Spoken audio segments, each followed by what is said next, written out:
kuja kujenga kesi hizi ambazo kila mtu anajua ni feki, na huku mmeshapewa kazi kubwa sana ya kujitetea katika mambo kama mauaji ambayo tayari imeshathibitishwa kwamba mauaji yamefanywa na polisi, alafu una target watu ambao tunafahamika kama human rights defender. Maana wanapenda sana kutuita tu activist, lakini sisi ni human rights defender. Sisi tunapambana kuokoa maisha.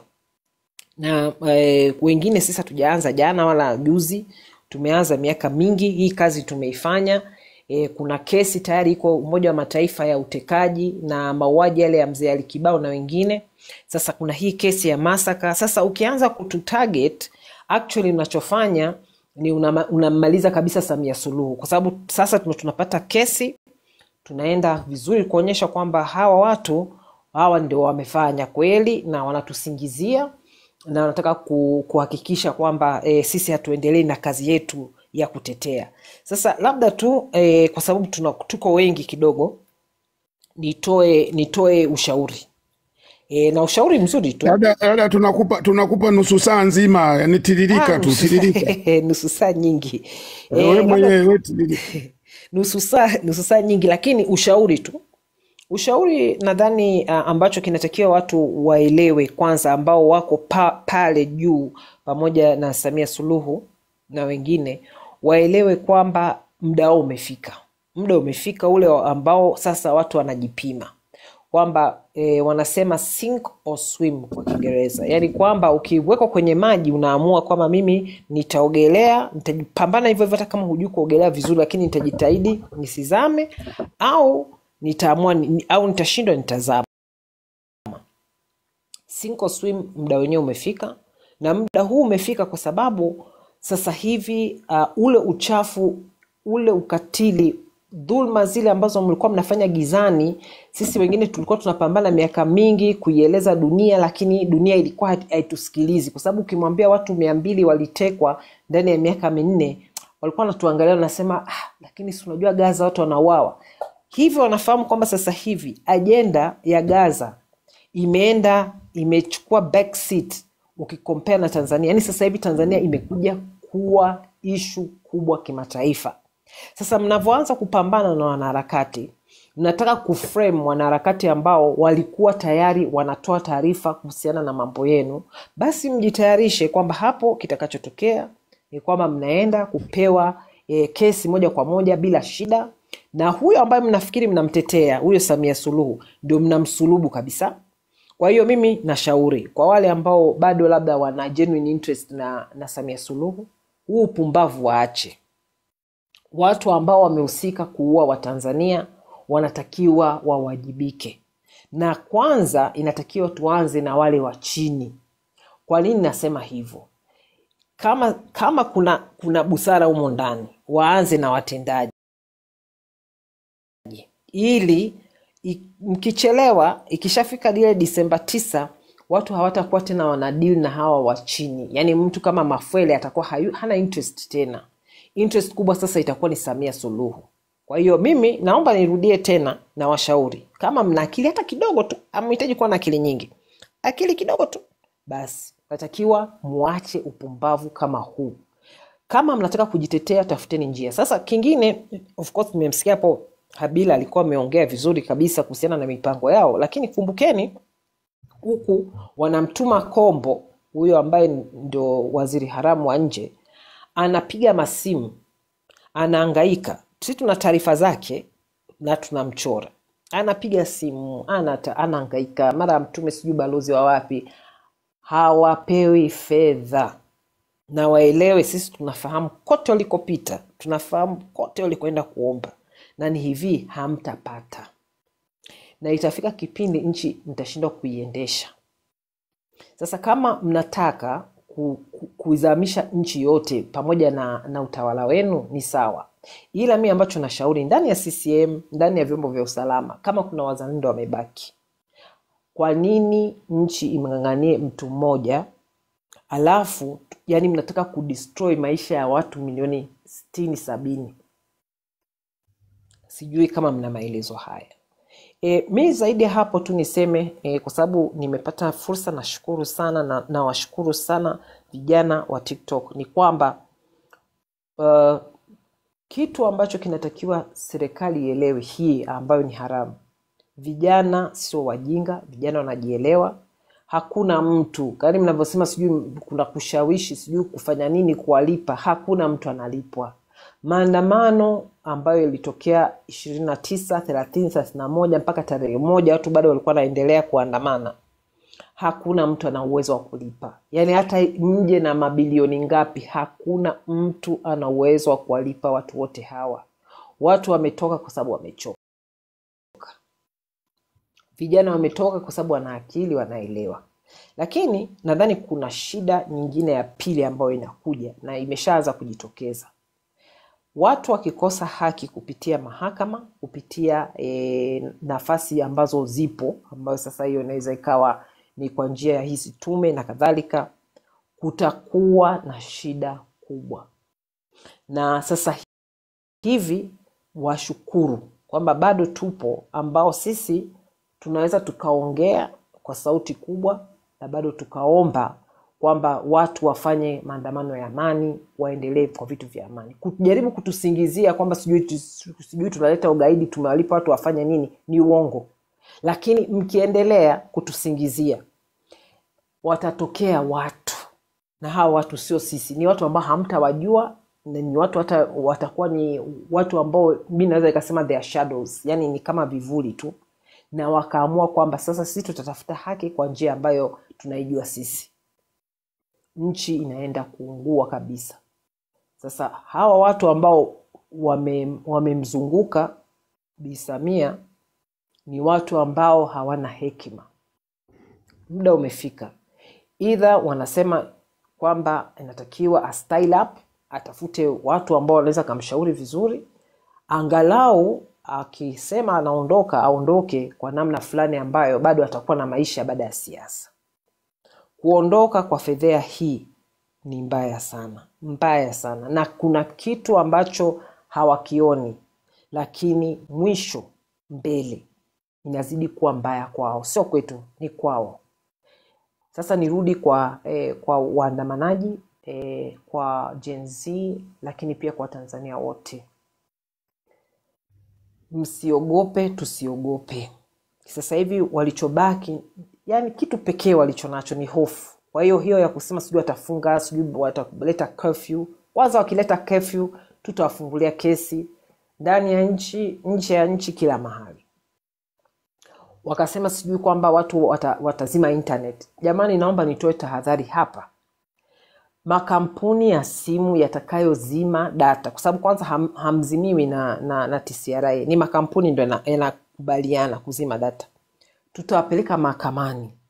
Na mahakama tutakazoanza nazo ni zile za nje, kwa sababu kule tukiomba sisi tulipwe fidia, jamani tutalipwa fidia nzuri, ndio yale tuliambiwa kila Mtanzania atapata noa. Yani hiyo inabidi tuipige vizuri. Kampuni kama Vodacom inabidi uipeleke mahakamani uombe kafidia kamaana. Kwa hiyo tutafungua kitu kinaitwa class action suit. Tutatoa taarifa kwamba jamani, Mtanzania yoyote ambaye ameathirika, ambaye ni mteja wa Vodacom, amefungiwa data, anaweza kujiunga na hii class action suit. Tunaenda kuifungua UK, unapiga.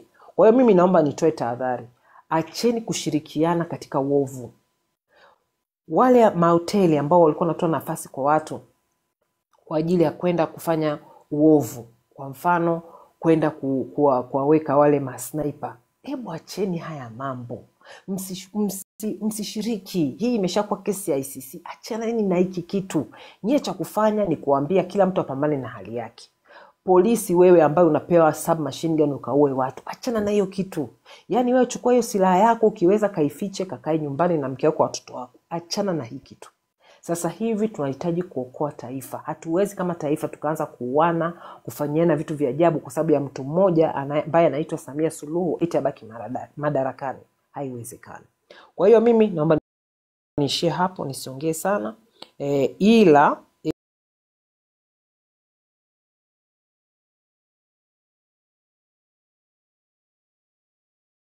nchi ni wananchi. Wenye nchi ni wananchi. Sisi tukisema hatutaki fulani atutawale, hatutaki kitu fulani, tusikilizwe.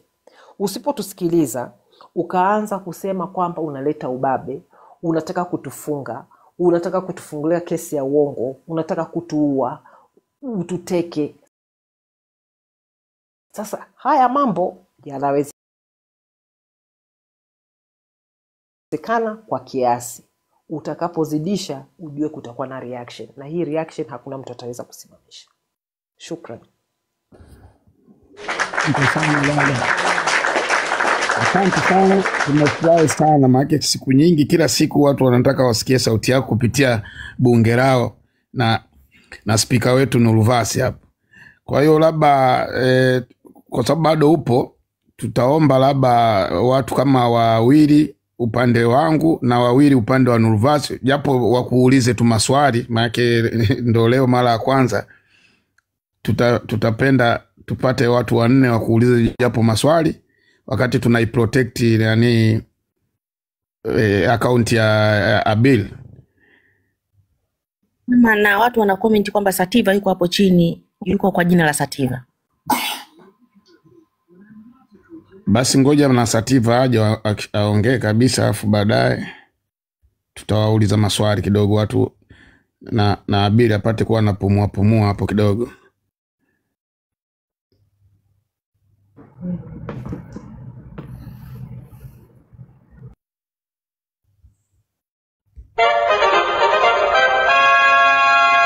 Walete kati. Sativa karibu. Makombolero. Karibu. Sativa, karibu boy. Asante sana mwana. Kwanza sijui nasikika vizuri. Unasikika. Yeah. Kwanza nipende kuwapongeza Watanzania wenzangu, hasa Gen Z, kwa sababu huko duniani tunajulikana kama bunge la Tanzania likiongozwa na Gen Z. Tumeiheshimisha nchi mpaka sasa. Kazi kubwa ambayo inafanywa na Habil, lakini bila kumsahau moderator Sama, ni kazi moja kubwa sana. Kinachofanywa hapa TikTok kimekuwa kikifanywa X kwa miaka kidogo na Shangazi Maria. Amekifanya kwa muda mrefu since 2023 hivi. Miaka kama 3 hivi back to back anafanya kama hivi tunaofanya. Kwanza nipende kuomba kitu. Naomba hili jambo lisiwe na mwisho, kwa sababu bado tunahitajiana. Kwa sasa focus ni Disemba 9, lakini bado tunahitajiana kwa sababu mapambano inabidi yaendelee. Lazima tukubali kwamba kama taifa tumeshavuka level ya mambo yale ya mipira, sijui Yanga Simba, umbea, sijui amefanya hivi.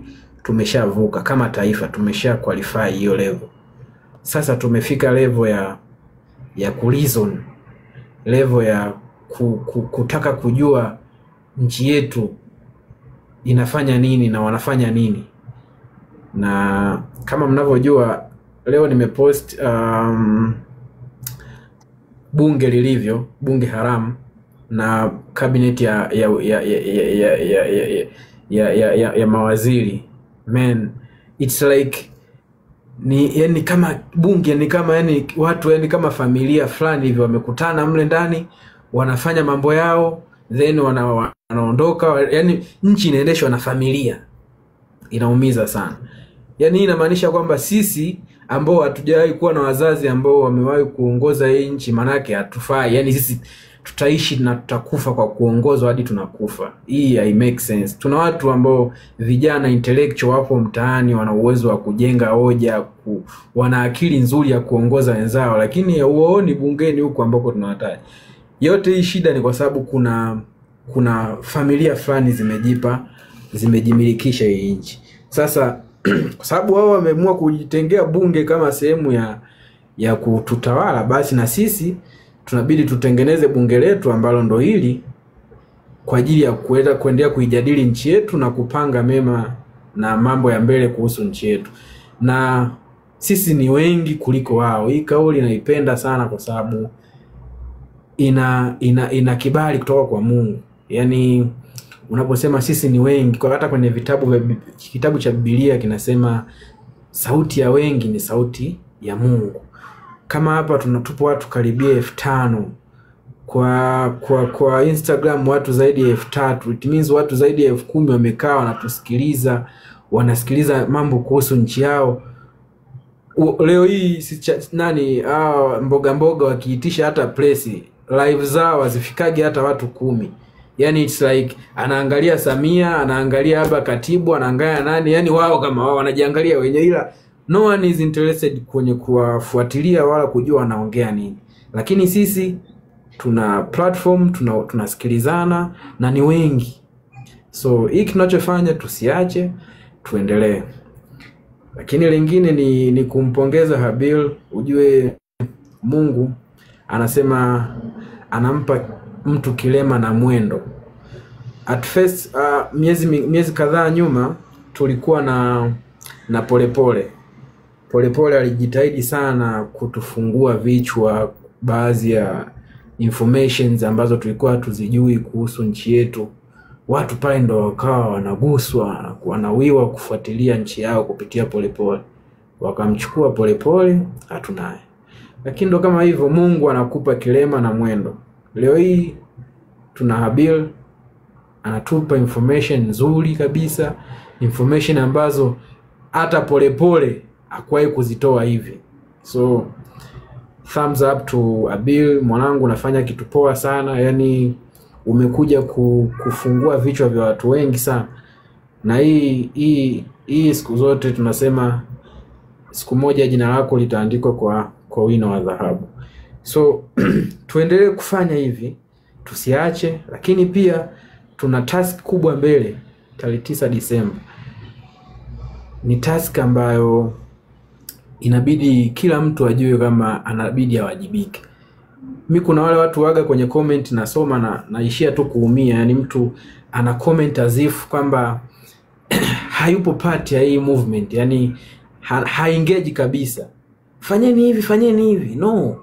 Hii ni issue yetu wote. Hata kama hutashiriki kwenye kuandamana, basi at least be part of the team. Post kitu positive kuhusu movement ambayo tunaifanya. Be positive. Tunahitajiana kwa hali na mali. Yani kuelekea tarehe 9 Disemba ni lifestyle. Yani tunabidi tuende, yani maandamano yameanza saa hizi tunayafanya maandamano kupitia social platforms zetu, tunayafanya maandamano kupitia tunavyoongea, ila tarehe 9 ndo inakuwa physical, tunaingia street. So tunapokuwa kwenye maandamano hivi sasa kupitia social platform, let's engage, be positive, jaribu kushiriki pia, be part of the team. Hiyo ndio itatuwezesha kufanikisha hili. Lakini mimi sio muongeaji sana, na jana alinicheki Nuru kuwa nipande pale Instagram. Nilishindwa kutokana na sikuwa tayari kuonekana sura kwa wakati ule, lakini nikasema lazima niongee na ndugu zangu, jamaa zangu leo kupitia TikTok. Niweze kushare idea zangu, niweze kutia moyo ndugu zangu. Na nimekuepo hapa kwenye hii platform, sio tu leo, nimekuepo nafuatilia, imekuwa mfululizo. Lakini pia najaribu kupost kwenye platform zangu kuhimiza watu tufike hapa, kushiriki, kusikiliza, tuhamasishane. Watu wana hasira na nchi yao, tuendelee kutiana hasira. Tarehe 9 Disemba tukafanikisha jambo letu. Na uzuri mpaka sasa dunia nzima ipo na sisi, na kitu ambacho watu hawajui ni this time around dunia yani ndio itakuwa yani macho yote na sisi. So hawatafanya yale mambo ambayo walijaribu kuyafanya, na hata wakifanya this time around itakuwa ni mbaya sana kwao, na wao wanajua itakuwa ni mbaya sana. Kwa hiyo tusijaribu kukatishwa tamaa hata kidogo. Tupo mwishoni. Yani kama ni ng'ombe tumemla ng'ombe mzima, imebaki mkia. So hebu kila mtu ajaribu kuvaa hiyo hali kwamba it's like kesho unawaza kwamba yani baada tarehe 10 Samia hayupo, Mwigulu hayupo, takataka zile baraza la mawaziri wote hawapo, sasa tunaanza upya kama nchi. Jaribu kuvaa hiyo hali, then upate hiyo feeling, then tarehe 9 utoke, tutoke kwa pamoja tukafanya jambo kwa ajili ya nchi yetu. Tuko mwishoni kinoma. Yani tukiweza kutoboa tarehe 9 basi it's so done. Yani tunafanikisha hili jambo na tunakuwa tumelipa maisha ya ndugu zetu ambao yamepotea kwa kikatili sana, na obvious tuendelee kuwakumbuka kwenye maombi yetu na majina yao yataandikwa kwa wino wa dhahabu siku moja, maana ushindi upo mbele yetu. So tuendelee kupambana. Mimi sinaga details nyingi za ndani kuhusu nchi yangu. Mimi napenda kuhamasisha watu, napenda kumotivate watu wajaribu kuengage kwenye hii movement. Hiyo ndio issue ambayo ndio talanta ambayo mimi pia Mungu amenipa. Ila kwenye kushare details kufanyeje, hapana, mimi sijabarikiwa hicho kipawa. Mimi ni katika kumotivate watu, kuhamasisha, na ndio hicho ambacho kinaniweka kwenye riski kutafutwa sana, kwa sababu inaonekana nimejaribu kuharibu vijana wa Gen Z wengi. So tumeshinda ndugu zangu. Mimi sio mwongeaji sana, bala sana, naomba niachie mic kama tutahitajika, nipo hapa. Okay, labda tu watu tu ndo nataka tu kwa sababu mmekuja hapa watauliza tu maswali kidogo afu baadaye tutaendelea. Kama kuna mtu anasema Mange yuko hapo chini, au sio watu wanazusha kwenye request hapo, wanasema sio Mange yuko hapo chini. Yeah, wanasema mpandishe Damange. Yuko wapi? Yuko kwenye request au yuko amebonyeza request? Ngoja tuwaulize wanaotuma message, maana hata mimi naona message wanasema mpandishe Damange. Ngoja tuwaulize.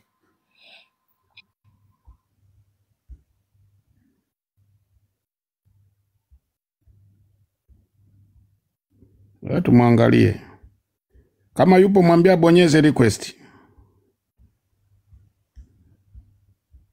Wanasema yuko hapa chini, kila mtu anasema mpandishe. Mange, tunaomba bonyeze request kama upo. Basi leo pa moto leo. Vikosi vyote leo wajitahidi leo kumshusha Abiri $100,000. Mpaka saa hizi serikali imeshakula hasara $200,000. Hii serikali hii. Dawa shughulike na vitu vya maana. Simuoni mbona? Hata mimi najaribu kumwangalia lakini simuoni. Wanasema yupo. Damange, bonyeza hapo kwenye request tukuone juu.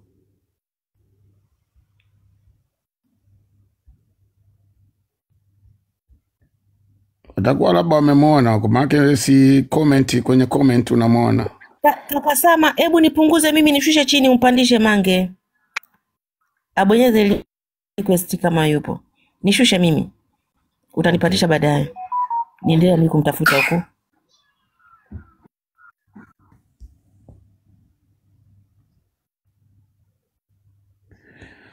Okay jamani, tuko vizuri kabisa. Mmeiona serikali yetu inavyovuja pesa. Nadhani mmeaona, tuliyasema hapa wakati moderator anamtafuta Mange na tunasubiri watu kuja kuuliza maswali. Mmeona hasara alizotutajia hapa Bill. Kweli serikali yetu inatia hasara kweli. Kwanza ina mikataba 21 imevunja bila kuwataarifu wananchi. Umeona, umevunja mikataba. Mingine imevunjwa ovyo kabisa.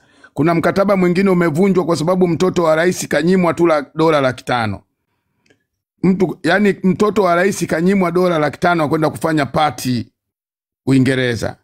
Hebu angalieni nchi tunavyopelekwa. Kuna mambo mengine ya ajabu. Kuna mtu kapewa mgodi kwa sababu mtoto wa rais kakamatwa. Hayo yote tumeyaona hapa, tunayasikia hapa. Kwa kweli nchi imefikia pabaya sana jamani. Nchi imefikia pabaya sana. Hebu angalieni vitu kama hivi. Alafu walivyokata umeme internet siku 4 wanadaiwa mabilioni. Nadhani mmesikia jana Abiri kasema wanadaiwa bilioni na billions. Alafu bado kuna kampuni ya Marekani nayo inawadai.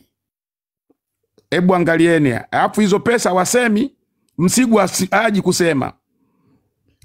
Msigwa ameshawaambia mama anakulaga mayai ya samaki kavari sijui. Mama anakula mayai ya samaki, tena na samaki wenyewe anapiga simu achaguliwe samaki aliye zeruzeru. Hii tucheke kwa mashine kwanza. Samahani dada Maria. Hapa huwa tunacheka kwa mashine, siku nyingine tukipata kitu cha kufurahi. Mama anakula mayai. Kwa kweli yale mayai anakula mayai ya samaki, tena anachagua na samaki awe zeruzeru. Bila samaki zeruzeru hali. Mama anakunywa maji, anayanunua Marekani, maji yanaitwa Fiji. Yanakaa 6, yanauzwa 7,400. Maji 6. Wakati Zanzibar maji yapo, Dar es Salaam maji ya uhai yapo. Yani hapo yote, kwa sababu sisi tumeshageuzwa kama sanamu.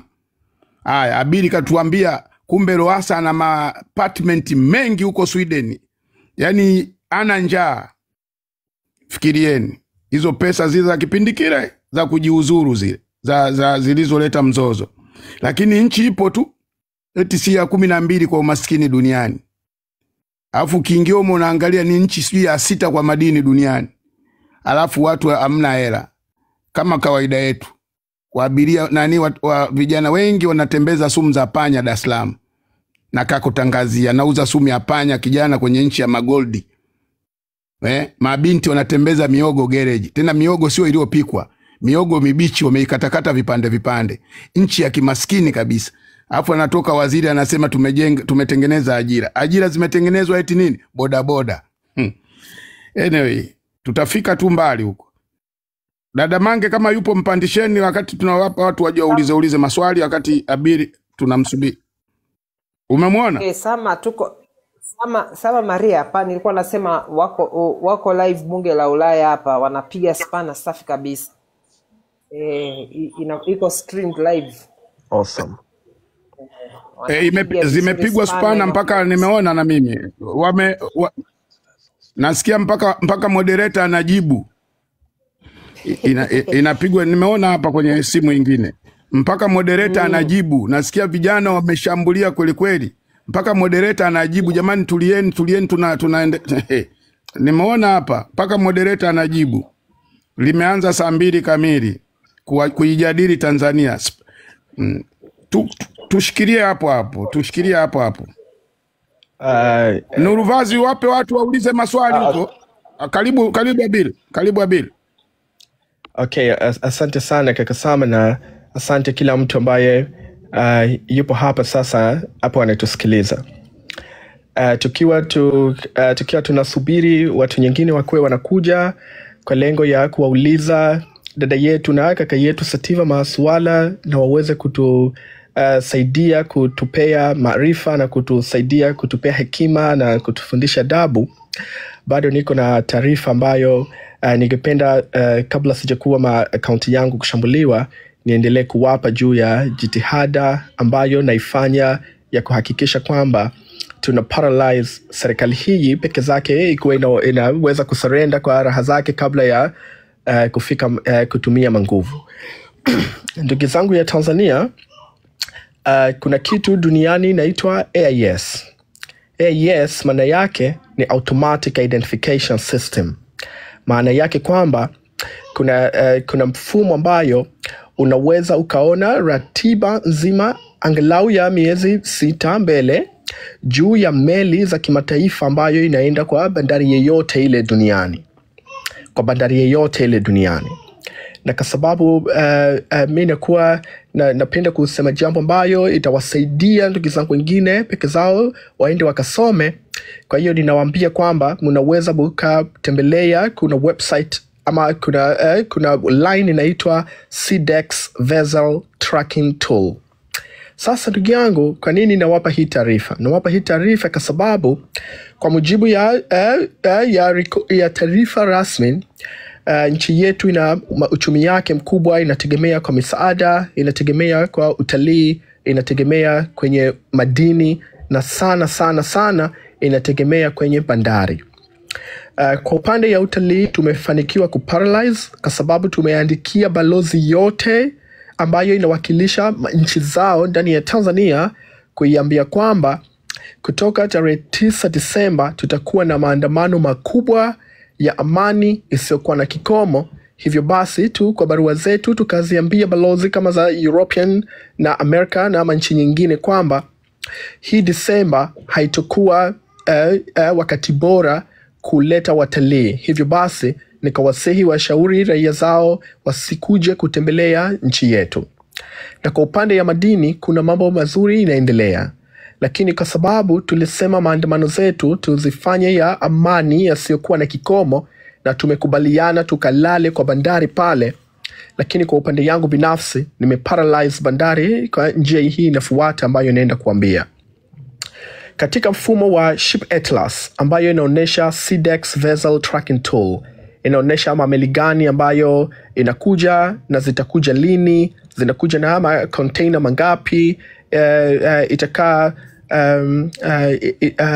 itakaa Tanzania kwa muda ngapi, kwa miezi mingapi, na inakuwa inalipa pesa ngapi.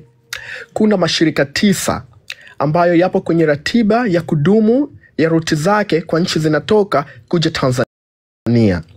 Mashirika ambayo yanasababishia mchango mkubwa sana ya uchumi ya Tanzania juu ya pesa ya kigeni na makazi yake kufanya.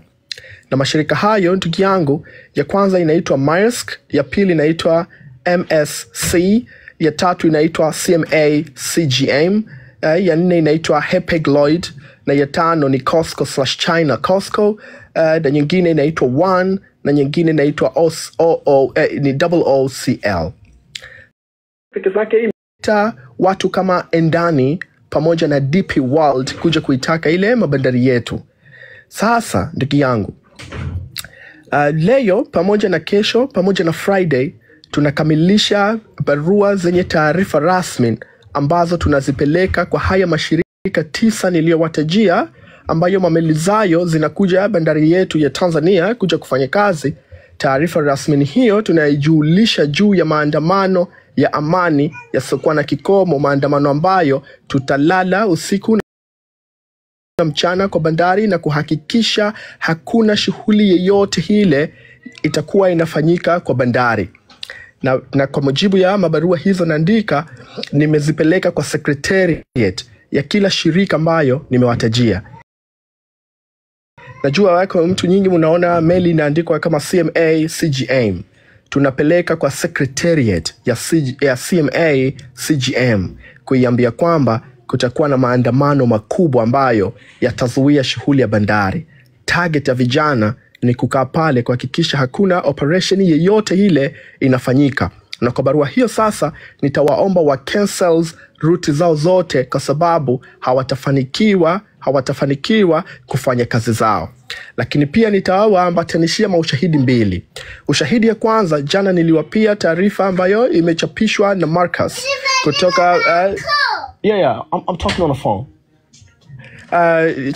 Tutawaekea taarifa ambayo ya bwana Marcus ya kutoka Maritime inaonesha juu ya hasara kubwa ambayo imeweza kupatikana kwa masiku 4 kwa sababu tu hakuna internet. Sasa pia nitawaambatanishia na ushahidi ya mauaji na picha ambazo tumezitolea metadata ambayo iko na ushahidi na mavideo juu ya mauaji. Na bado kama haitoshi nitawaekea pia ushuhuda kwamba kuna kesi tayari rais ya Tanzania imeshtakiwa. Kwa hiyo ndugu zangu, kwa sababu dada yetu katuambia kwamba hawa majamaa hawana pesa, lakini pesa yao sasa wataitegemea sana kupitia bandari. Naomba kuhakikisha kwamba hizi mataasisi 9 ya mashirika ya mameli za makonteina wanaingiza pesa nyingi sana kwa nchi yetu, ni billions of pesa, lakini mpaka Ijumaa kila secretariat ya shirika ambayo nimewatajia watapokea taarifa rasmi na yenye ushuhuda na yenye vielelezo, na nitawahakikishia kwamba hawa majamaa watacancel route zao kuja kwa nchi yetu kwa sasa hivi. Jambo ambayo itamweka DP World pamoja na bwana Andani kushindwa kuendelea na kazi kwa sababu watakuwa hawako na kazi yoyote ile wanaweza kufanya. Ninaomba sana mniombe na tumweke Mungu zetu mbele juu ya hii jambo ambayo tunaifanya, na Mungu atujalie nidhamu na hekima na busara ya kujua mambo zetu tunazifanya vipi ili tuweze kufanikiwa. Ndugu zangu, tukue na amani na tukue tunajiamini. tupo kwenye line ya kushinda. Nitasimama hapo, tuendelee kuongea tena. Asante.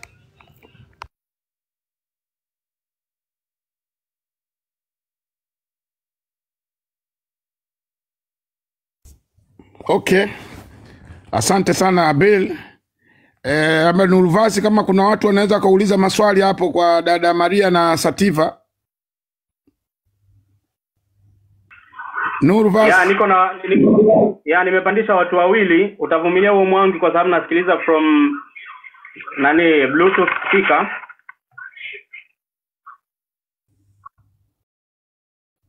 Okay, niko na watu wawili, nitaanza na mtu mmoja na wa pili nitapandisha wengine baadaye.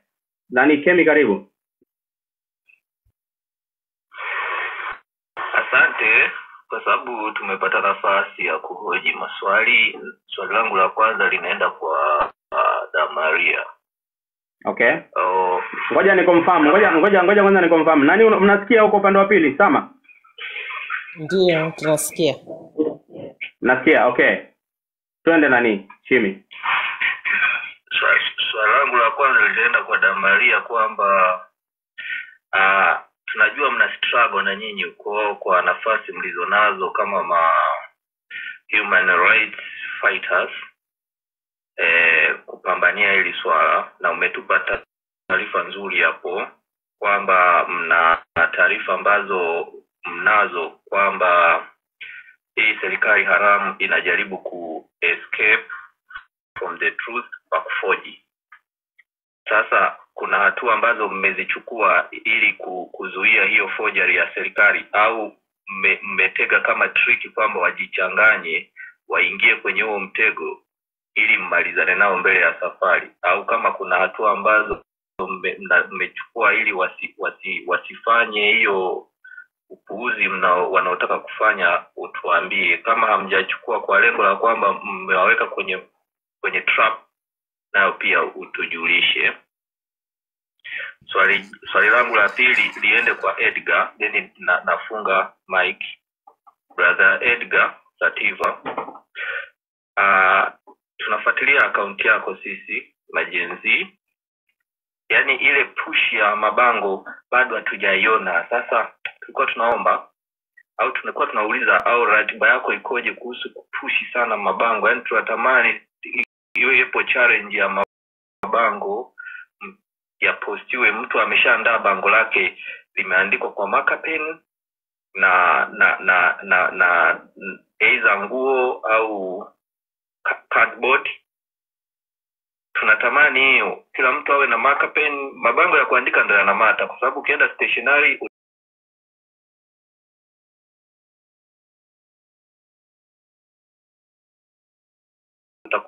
utakuwa stress mtu aandike mabango. Kwa hiyo tunataka hiyo kaka Edgar, kwa sababu wewe una followers wengi. Hata wakibani account ukitangaza account mpya dakika 4 tu watu wamejaa. Kwa hiyo una mpango gani kupromote mabango?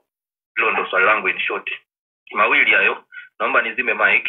Sio mawili, nafikiri la kwanza liko ni kama ni kama maoni, unamshauri. Okay, nafikiri. Okay, nafikiri maswali yameshakaririwa ili aulize mwingine wa pili ili tumaliza kabisa. Si ndio dada Maria na Sativa? Ni sawa tu. Sawa. Okay, Obedi.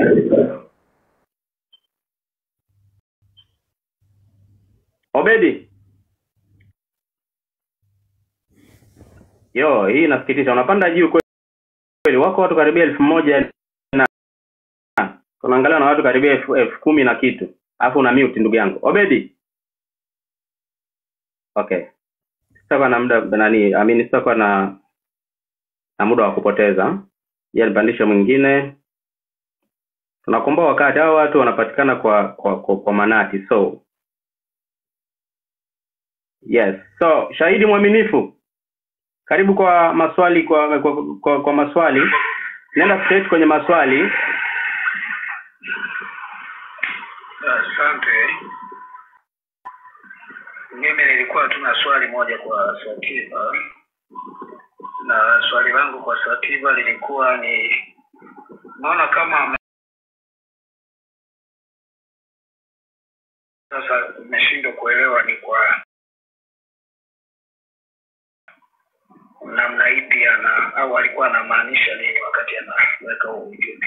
Naomba niulize tu hilo swali. Okay. Kuna post ambayo Sativa nafikiri Sativa ile swali lilikuja kwako straight. So yeah. Na nimesikia. Okay, nafikiri tuanze na swali la kwanza Sister Maria. Mimi nitamute ili iondoe echo. Okay, sawa. Asante Nuru.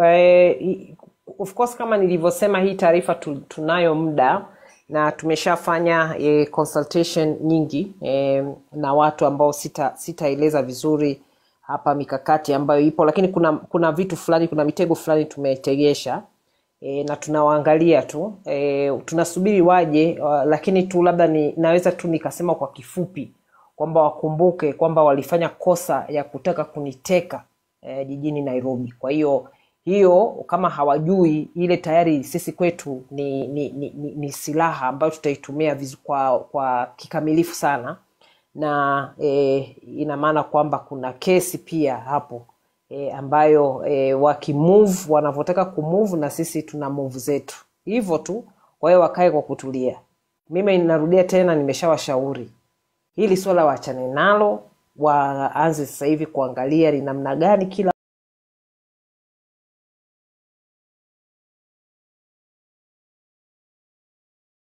kwa sio tu anatekeleza, lakini pia alikuwa anasaidia hili jambo kulifanikisha la kuua maelfu ya Watanzania. Kwa hiyo ni hivyo tu kwa kifupi.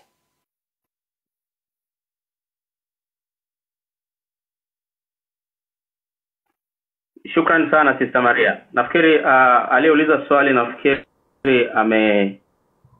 amejibiwa vizuri. Brother Sativa, karibu. Asante. Mimi nina maswali mawili nimeulizwa hapa, nimeandika. La kwanza ni mpango wa kupromote mabango, lakini la pili ni post yangu kuhusu bunge la Umoja wa Ulaya. Swali la kwanza, mpango wa kupromote mabango, kwanza kulingana na nature ya maandamano yetu, saizi target kubwa ni kuhamasisha watu wawe na mabango. Hiyo ndo target kubwa. Na kwa nature ilivyo ya Watanzania, mimi ninavyojua, na yani kwa akili yangu ya kupromote kitu ilivyo, niliplan nianze promotion za mabango fungu la 10 la mwisho.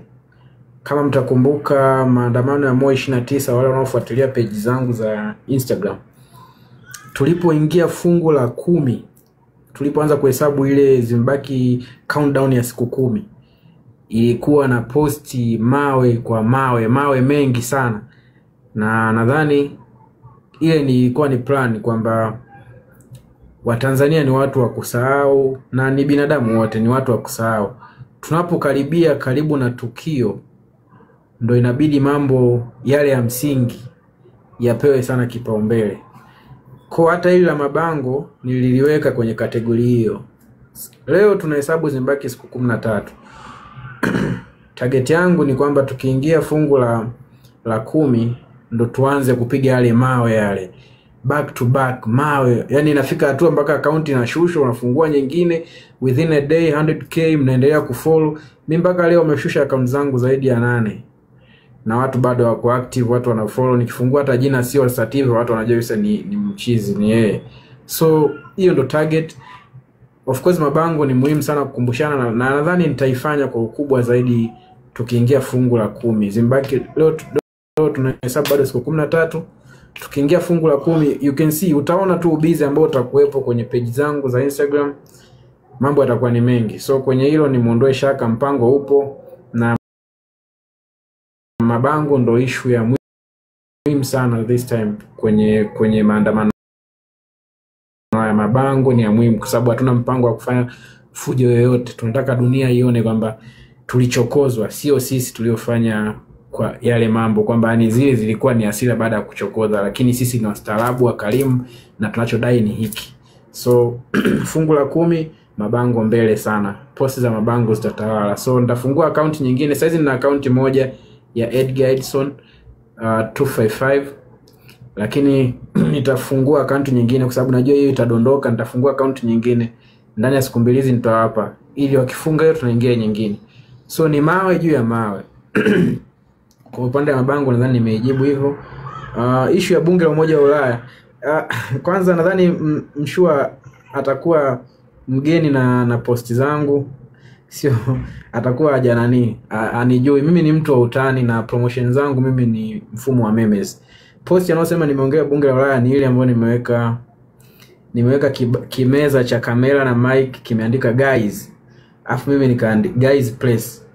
Mimi nikaandika caption kwamba guys kesho please, hawa bunge wa Umoja wa Ulaya wananyemelea rasilimali zetu guys. Kwa nini hamshtuki guys? Hiyo guys ni kauli ambayo wanaitumia sana Mwigulu Nchemba, na jana imetrend sana. Watu wameanza kuitumia kama meme. So ukutana na mtu anasema guys, wewe jua tu ni meme ya kumsanifu Mwigulu Nchemba. So hii ilikuwa ni post ya kusanifu, hamna issue yote. Ukitaka kuelewa hii post, kasome post yangu ya nyuma ambayo nimeweka barua ya bunge la Umoja wa Ulaya. Wametoa mapendekezo karibia 7 hivi. Ya zile nondo 7 zile. Ndio utaelewa kwa nini nimeposti hii post. It was all about memes, hamna issue yote ya muhimu. Ni utani tu. Ila all in all, kuwapongeza bunge la Umoja wa Ulaya, wametoa mapendekezo ambayo ni mazuri kwa taifa letu, na kesho wanapiga kura kupitisha. So tuendelee kuwa live, tufuatilie, tuendelee kupata updates. Tupo njia sahihi.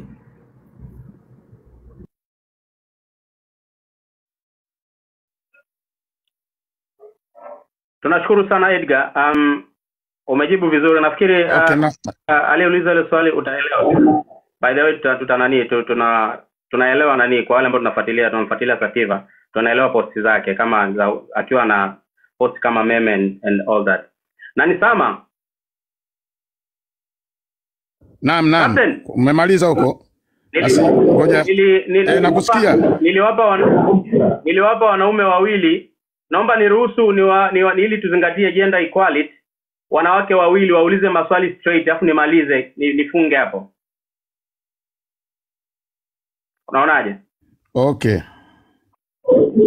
Shukrani. Sawa. Kwa huko na huko na utauliza wanne basi.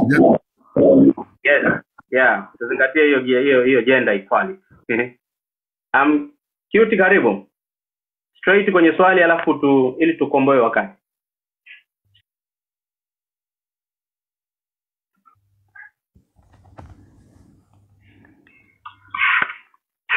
Hello.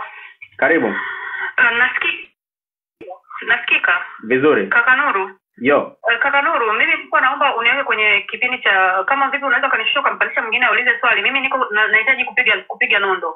Okay, no problem. Basi poa, utashuka, atakuja ambaye anauliza swali. Naomba Jacqueline endelea kuuliza swali wakati nampandisha mwanadada mwenzako mwingine.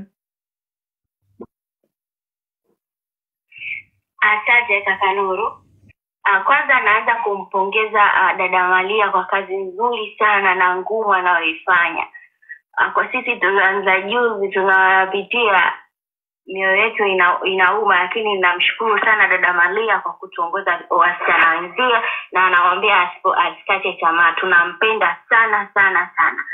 Na pia naomba nimpongeze na kaka Santiza kwa kazi nzuri unaifanya ya kuhamasisha vijana wenzako na kuwatoa katika makundi mabovu, na mpaka sasa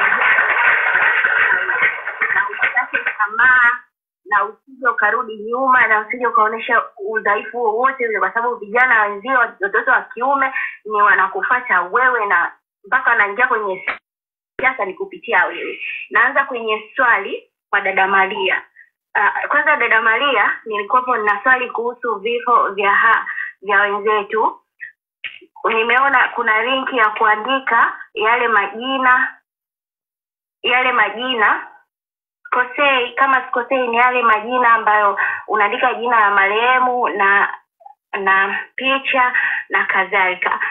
Sasa mimi ni kwa swali langu ni kwamba ni kufuatana na hii serikali ovu ambayo inatumia kila njia, kila namna ya kufanya maovu. Je, hii linki iliyoiweka ni ina usalama? Hilo ndo swali langu kubwa. Okay, hilo swali kwa Maria. Na kwa nani, Edgar? Hauna? Kwa kaka Santiva mimi ninampongeza na ninamwambia tu asikate tamaa, wa vijana wenzie wanamfuata yeye. Basi mimi kwa kaka Santiva sina swali zaidi ya kumwambia azidi kuhamasisha vijana wenzie watoke kwenye mambo ya tumie kauli nzuri, kwenye mambo ya ovyo ya kipuuzi. Sawa hivyo. Okay, shukran sana, ni be blessed. Mary, karibu ili tumalize kabisa. Asanteni sana na nawashukuruni sana kwa mapambano, na nasema kwamba hakika ni Mungu amekusudia haya yote mpaka huyu hata kaka Abel yupo, ni kwa sababu Mungu amekusudia, kwa sababu sio jambo rahisi na sio jambo jepesi, na tuzidi kuombeana. Mimi swali langu ni kwamba kuhusu ndugu zetu ambao wamepoteza uhai kuanzia tarehe 29 mwezi wa 10 na miili yao haionekani mpaka leo hii. Tunakwenda kwenye maandamano ya tarehe 9 mwezi wa 12. Je, hii miili tunaipataje ya ndugu zetu? Kuna ndugu ambao hawaonekani mpaka leo na hatujui wako wapi mpaka leo.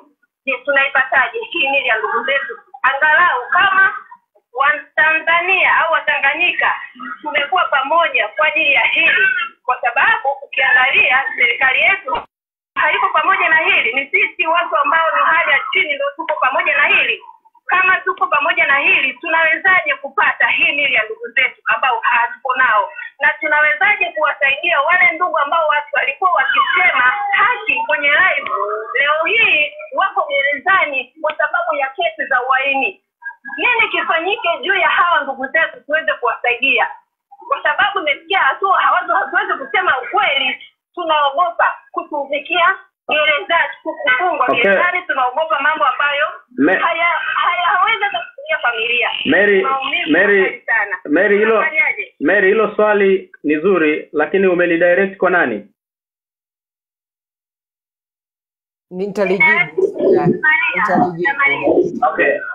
Asante. Damaria, karibu. Asante sana.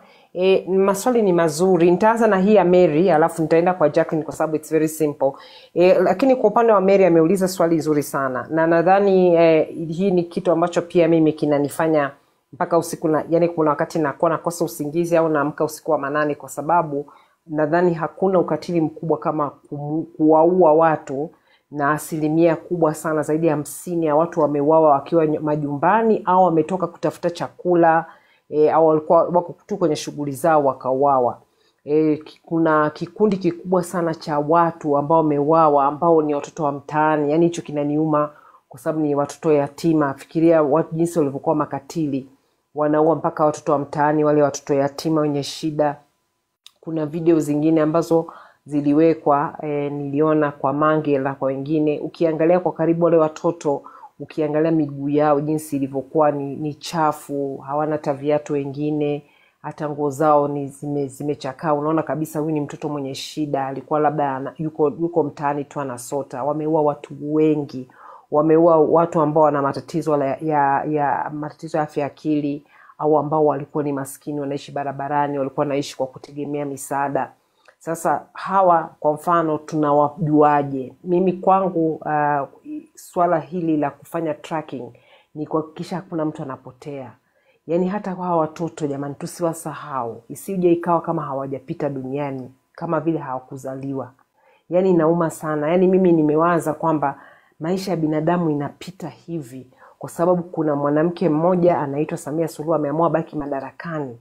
Ameridhia watu wauawe, alafu anakuja kuuawa mtoto mdogo labda hajaomba kuzaliwa yeye katika umaskini. Kwa hiyo Mary nimemuelewa na nimesikia ile pain yake akiuliza tutawapataje. Sasa kuna njia 2 au 3 za kuwapata. Ila nitaomba kitu kimoja, kama utaniruhusu Mary, nisiweke sasa hivi hapa. kwa sababu hawa watu usiku na mchana kazi yao ni kujipanga na kufanya uovu. Yaani mimi sijai kuona watu waovu kama hawa. Nimejaribu kufuatilia katika historia na nimesoma mambo mengi.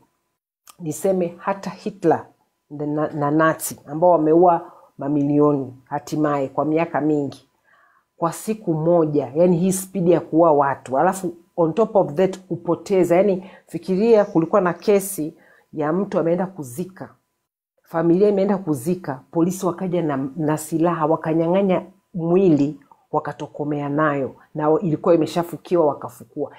Nilienda kuzisimulia Ulaya, yani wazungu waliniangalia, yani walikuwa wananiambia nirudie tena, mpaka nikawaonyesha ujumbe ule na mwanafamilia aliyekuwa nasimulia. Yani hawakuamini, wanasema sisi hatujai kuona tabia hiyo, ni ya ajabu, hawajai kuona. Sasa ukishaona kwamba pamoja na kwamba wana historia ya ukatili, lakini naona kushangaa, ujue hao watu wamefika mwisho kwenye ukatili. Kwa hiyo kwenye kupata miili yao sio kwamba haiwezekani kabisa. Naamini kuna baadhi ya miili itapatikana, kuna baadhi inawezekana wameshayaharibu kabisa, lakini tutaendelea kwa sababu kuna njia mbalimbali za kuweza kuidentify. Hata kama hautapatikana mwili wote, lakini at least kujua kwamba mtu fulani alikuwa yuko hapa inawezekana. Kwa hiyo hili swala najua linaumiza sana, lakini hasa tarehe 9 Disemba ni kuhakikisha hiki kikundi kiovu kinaondoka. Kujibu swali hilo la nadhani alikuwa anaitwa Jacqueline kuhusiana na hiyo link iko salama kabisa. Inaendelea kufanyiwa uimarishaji, lakini data zote ziko salama, wala usiwe na wasiwasi. Na kama hivi tulivyokuwa tunakusanya hizi data, nyingine tunazikusanya kupitia DM, nyingine WhatsApp, na pia njia nyingine ni form ya Google, lakini pia kuna watu ambao wako kwa ground wanakusanya hizi taarifa. Kwa hiyo tunahakikisha kwamba pale unapojaza, unapoleta taarifa, kwanza tunazihakiki. Kwa hiyo sasa hivi tumeweka mfumo na utaratibu backend, zinapitiwa, tunahakiki. Kwa hiyo hii ni utaratibu ambao tunataka kuweka ili kuhakikisha kwamba tutakapokuja kwenye kuwajibisha watu, sio tu tunawakumbuka watu, lakini kusema kwamba tuna uhakika idadi fulani either wamefariki. Kuna wachache ambao wamekuja kupatikana wamejeruhiwa, lakini wengine ni wamepotea. Yani ni kwamba watu wanasema tulipigwa risasi baadaye imepotea. Kwa hiyo hii yote ni sehemu ya kuweka record, na baadaye naamini kwamba namna ambavyo mambo yatabadilika na kuwa bora zaidi, basi na sisi katika hili la kukusanya taarifa itakuja kuwa jambo ambalo eventually serikali itakuja kufanya, lakini si kwa serikali haramu hii. Asante.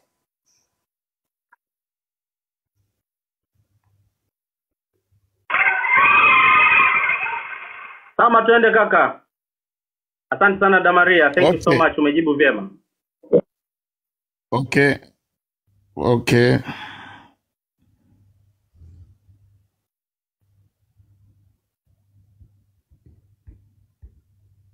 Sama na nitawaaga basi. Kwa sababu bado na mambo mengi, basi niwashukuru sana. Unataka kuondoka? Yeah. Okay, sio mbaya. Okay, basi haina tatizo. Tumefurahi sana kututembelea kwenye nani yetu. Labda nilikuwa nataka nijue kitu kimoja tu. Hii kitu inaitwa Pan African. Hii labda unaweza ukaielezeaje maana yake nini na inafanya kazi gani katika Afrika? Pan African ni neno linatumika sana kuonyesha kwamba ni Afrika yote kwa pamoja na ule undugu wa Kiafrika. Kwa hiyo Pan Africanism ni falsafa ambayo pia alikuwa muumini mkubwa alikuwa ni Mwalimu Nyerere na Waafrika wengi wa awali, yani viongozi wale wa awali ambao waliamini kwamba Afrika inabidi iungane, lakini sio tu kwa maana ya sehemu yenyewe ya Afrika, lakini hata wale ambao wana asili ya Afrika. Kwa hiyo ilikuwa ni aina fulani ya harakati kuunganisha, na hata AU ilitokana na Pan African Movement ya kwamba kuunganika kwa mataifa huru ya Kiafrika. Lakini pia kama mtakumbuka kipindi kile awali kabisa walikuwepo Wamarekani weusi na wengine wengi wa Caribbeans na wapi ambao walikuwa sehemu ya hii movement, na hii sasa hivi falsafa imerudi tena, imepata tena nguvu, lakini tunaiona sana kwamba hiki kizazi kipya cha Gen Z kimeweza kuitumia vizuri hii falsafa kwa sababu ya teknolojia. Kwa hiyo ndio maana sasa unakuta kuna upumbavu fulani ambao unaletwa pia na watu ambao hawaelewi masuala ya teknolojia, lakini pia hawana principles zozote, kwa sababu wao wanataka kuwa madarakani kujinufaisha tu, lakini hawaelewi kwamba Gen Z wanaweza wakatetewa. Kwa mfano kama tulivyoona na Gen Z wenzao kutoka sehemu mbalimbali duniani, ikiwa ni pamoja na kwa mfano ndani ya Afrika Mashariki, Gen Z wa Kenya wamekuwa wakisaidia sana Gen Z Tanzania. Sasa unakuta wanaanza kuleta hizi siasa za kijinga za kizamani kujaribu kutengeneza uhasama, lakini ukweli ni kwamba Pan-Africanism upo. Lakini kitu kingine, ujumbe mwingine muhimu kwa serikali, hawawezi kukaa kupiga debe kwamba kuna jumuiya ya Afrika Mashariki ambayo sasa wao wanataka kwamba hiyo jumuiya iwe tu kwa malengo yao kama wanasiasa, lakini wakiona wananchi wanaungana katika juhudi zao mbalimbali, ikiwa ni pamoja na harakati, wanasema kwamba ile ni kuleta vurugu, sijui kuingilia mambo ya ndani. Kama ni hivyo, basi kwa nini mnye mnakaa mpaka mna bunge lenu la East Africa Community?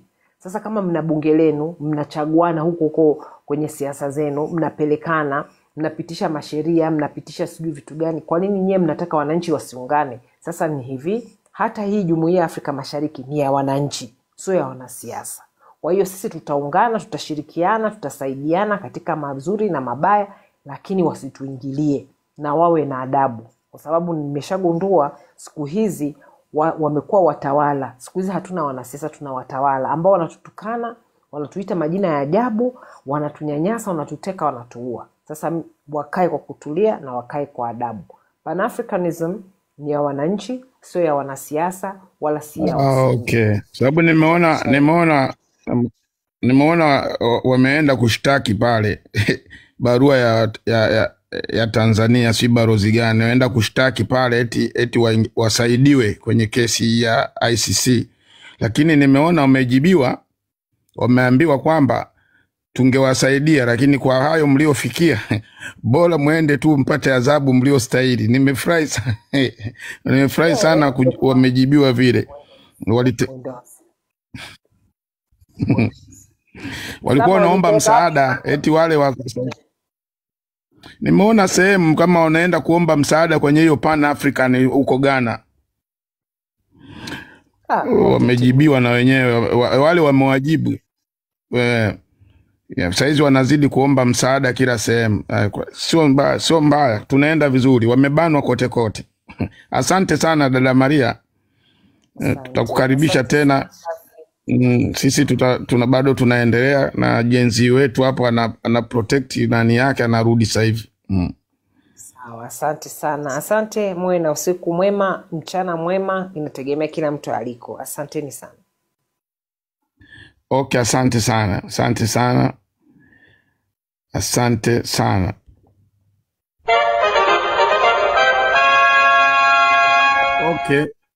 Okay, basi huyo alikuwa dada Maria. Basi tutapandisha watu huku. Kabla hujaanza kuongea, kuna watu 4 wanatakiwa wapande hapa waulize maswali. Baadaye atakuja sasa utamalizia, afu baadaye Abiri ataendelea.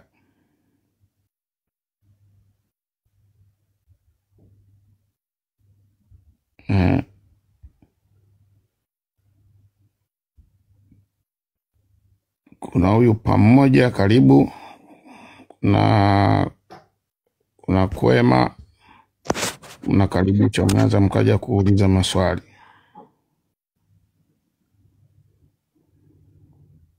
Karibu ulize swali. Asante kaka Sama. Nilikuwa na swali kwa dada Maria na Sativa.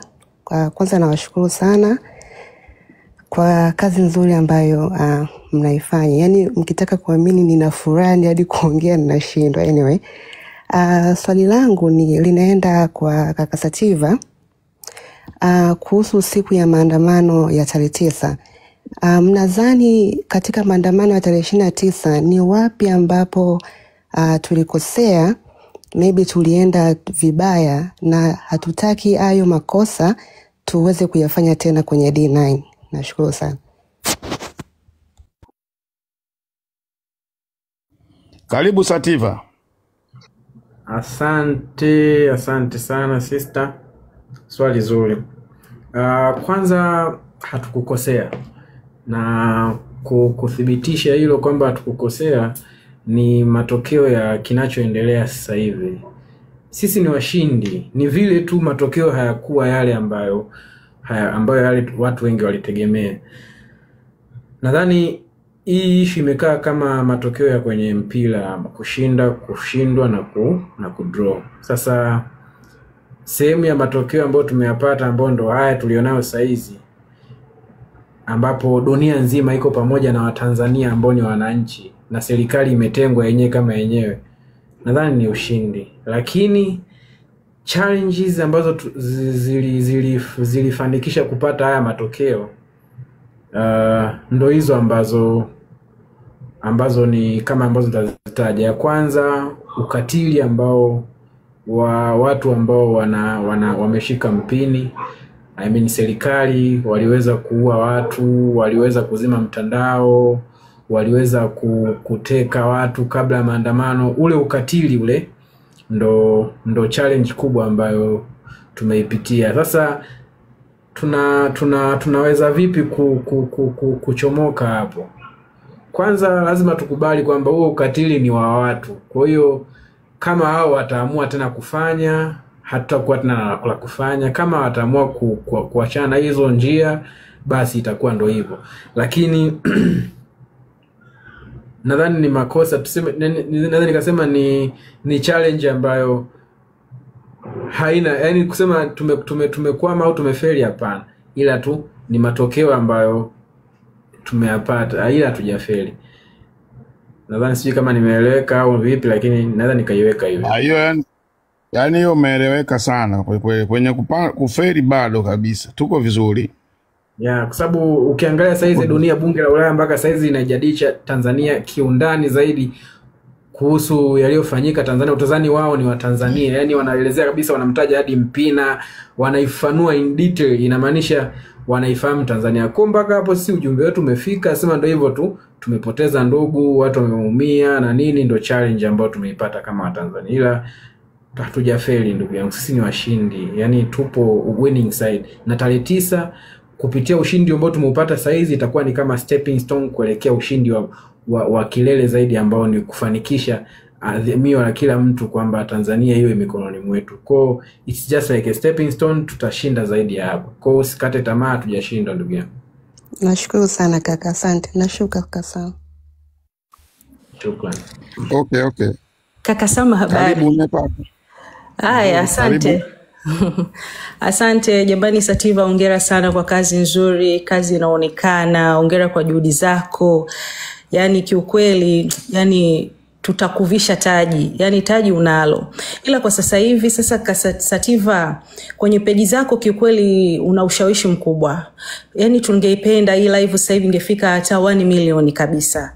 Yani ingependezewa, yani sasa hivi kuna vibonzo vyako waga vile unavyoamka navyo, yani ungekuwa unaamka na make muda yetu hapa ni saa 2 dakika 20, saa nyingine tunaanza mapema saa 1. Yani ilitakuwa hii sasa hivi TikTok itrendi sana huko, na pia kwa Nuruvazi. Yani tufanye juhudi kubwa sana hii sauti ya kaka Habili isikike, yani penye mpaka vijijini huko ndani, kwa sababu yani nondo zinazotupwa hapa ni za kutosha. Alafu jengine, kuna taarifa ambayo nimeipata kuhusiana na hawa watu walioachiwa kwamba wameambiwa tarehe 8 Disemba wakaripoti vituoni. Sijajua hii tunaiwekaje kwa ndugu zetu, maana hii ni hatari. Wenda kuna tetesi zinasemekana kwamba ndo wanaenda kukamatwa na kuwekwa ndani. Lengo sijui kwenye maandamano asitokee au vipi, lakini sijajua kama hii taarifa mmeipata. Kwa yoyote ambaye alikuwepo juu hapa anaweza akanijibu, Sativa na yoyote tu, kwamba hawa walioachiwa wameambiwa ripoti tarehe 8 Disemba, siku moja kabla ya maandamano. Jengine niseme tu kwamba kwa mawazo yangu, kwa sehemu ambayo tulipo sasa hivi, tuko sehemu, yani nchi tumeishikilia sisi. tumeishikilia sisi na tayari ushindi uko mikononi mwetu. Kikubwa kama ulivyosema hapo kaka Sativa kwamba na Nuruvazi naye anafanya kazi kubwa sana na hasa kwenye kipengele cha mabango. Yani mabango sasa hivi dakika za jioni iwe tuwe agenda kuiwe iwe ni mabango. Hata hapa kaka Sama na live zetu nyingine kwa sababu huku kuna live nyingine huku unasikika wako watu 300 wanafuatilia hapa. Tunaendesha huku live. Yani iwe challenge tunaweza tukaandaa hata dakika kadhaa kwa ajili ya challenge yani mabango yani inabidi tu asiachiwe Sativa peke yake. Tunaona Nuruvazi anafanya hata kama kwenye peji nyingine dada Maria kama huko hapa. Yani inabidi agenda ya mabango iwe ni sehemu muhimu sana katika hizi live zetu kwa kipindi ambacho tunakaribia kama hivyo alivyosema kaka Sativa.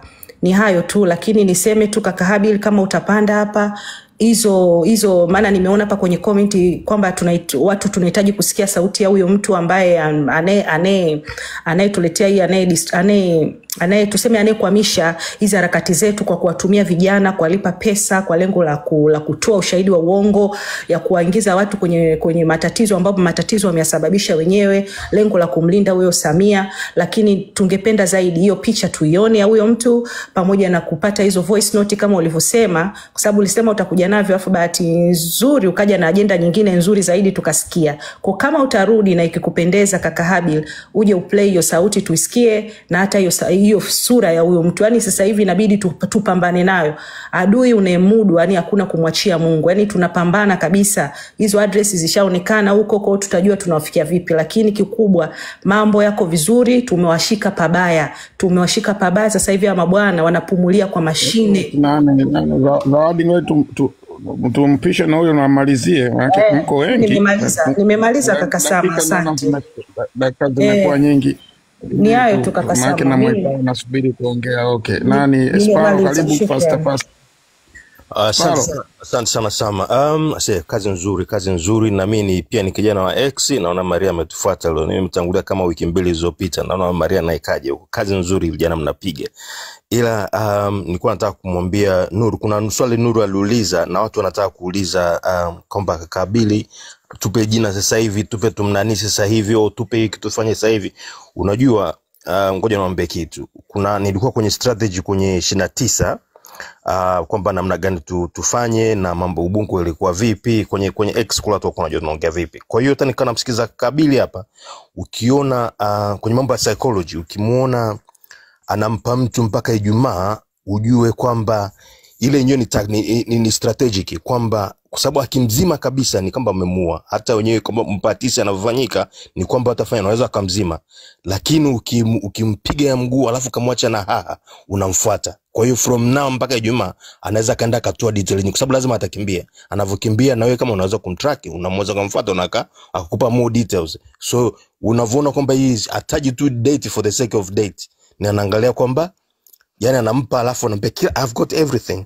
No, I've got everything. Kama ilivyokuwa kumpigia mama, sio kumfanya nini, all of those are strategic katika kupata to fetch more information. So we are in a good place na yani jamaa ni kwamba iko vizuri. Let's keep it up. Ila kwamba kuna swali lingine kama bila ingekuwa hapa ningemuuliza ni kuhusu again wana liongeleaga sana swala la shrine ambayo sasa hivi Abili ametarget kwamba iwe ni UN na shrine nyingine iwe ni bandarini. Shrine kwa maana gani? Ni kwamba pale ndo tunako kusanyika, pale hema ndo linaenda kupigwa na makamera yote na kila kitu kinakuwa pale, unaona? Kiasi kwamba kama tukishajua kwamba kwenda pale hata kama ukiweka baria kama amekabari Ubungo amekabari ya Kimara inakuwa ni hata kama kutafuta mbinu nyingine lakini unajua kileleni ni wapi tunafika ambapo ni kitu tunataka sana tujue kwamba Shirani inakuwa ni wapi. Ilikuwa ni UN na pia hizo sehemu za najua kwamba labda Abili anaweza kanjibu kwamba najua kwamba ameshaelezea pia kwa nini inakuwa ni kwa sababu mambo paralyzed na nini na kwa nini inakuwa ni bandarini, unaona? Lakini at the same time ukiangalia kwamba strategies za 29 ilikuwa ni to some sort of cause havoc. Unaona ile havoc kwamba na kama jamaa angecheza strategy ya kusubiria tuchoke, ina maana tukiwa sehemu ambayo tunasubiria na tuna control tunakuwa tumeteka jiji, inakuwa pia nini makapo hapo tunakuwa tumeteka DP, tumeteka na watu wengine, unaona, international. But locally I don't know, I'm still the jury still out. Niko naona Bashirain iwe sema ambayo kwamba kwa sababu kama tukiwa bandarini kula tukiwa kuna niko ina maana shughuli nyingine zaanza kanaendelea kama kawaida. ukaachwa kula alafu mkasubiriwa mchoke, jamaa akafanya mambo mengine, kwa sababu the guy they will be playing delay tactics. Unaona kwamba itakuwa vipi? Unaona, kwa hiyo ina maana by the time una play delay tactics, ina maana kama let's say example, let's kama yuko kwamba mfano unajua tuna shrine inakuwa ni Ubungo, ile pale ni center, ina maana havu kunjua na Abudi ingekuwa aende Morogoro, Shabibu ingekuwa iende. Unaona, ikienda lazima sisi tuipe njia ipite. Na hata kama tukishasema, na nilikuwa naambia watu before, ukitangaza hata kama wajomba akienda kutusubiria pale, mshanaelewa, tunaweza kwamba ni hold up yao na ndio hold yetu. Kama tumekaa mita 100 kutoka pale, tunataka bila fujo bila nini, unaona tunasogea, lakini ina maana pia wenyewe kupiga pena kwa ngumu, dakika zako unaona zinaisha ya kwa sababu nini, kwa sababu kamera zote zinakuwa ziko pale, kwa hiyo inakuwa pia ni usalama nini kwa watu. Kwa hiyo nilikuwa naomba jury still out, kama nikipata ability next time nitamuuliza about the strategic place to be a shrine, ambapo tunaweza kukaa kwa wiki 2 wiki 3 hata wiki ngapi, unaona. Na kama tuchukulie mfano wa naongelea every time wa Egypt, ufika pale Egypt ilikuwa Tahrir Square, watu walikuwa wanaenda kula wanarudi, wanapangiana shift pale, unaona. Kama hivi Abili anaingia asubuhi, Sama anaingia saa 7, unaona. Ina maana there was a long stretch na watu walikuwa wachoki, inabidi mpaka jamaa akaachia. Kwa hiyo we have to be thinking ahead of things like that. Asante sana Sama, asante Nuruvasi. Okay, moderator, kuna mtu wa UVCCM hapo anaandika ovyo ovyo, sema namtafuta Simone, mpigeni nyundo. Moderator kama upo, amevaa kabisa na lishati lao. Karibu nani Mere, umalizie tumwachie Mwaipaya kidogo wakati ya Abili tunamsubiri. Mere. Asante kaka Salma, nashukuru sana na ongereni pia kwa kazi nzuri na pia poleni kwa majukumu. Nipenda kumshukuru Mungu kwa ajili ya kaka Habel kwa namna ambavyo Mungu ametusikia, maana ni muda mrefu sana.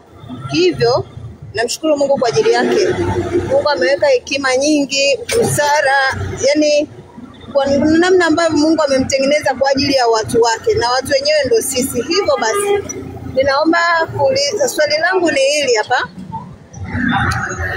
Vipi kuhusu hawa ndugu ambao wakiwa wakizungumza kwa ajili ya kuitetea taifa lao, alafu leo hii wako gerezani wamekamatwa kwa kesi za kusingiziwa, kwa kesi za uongo?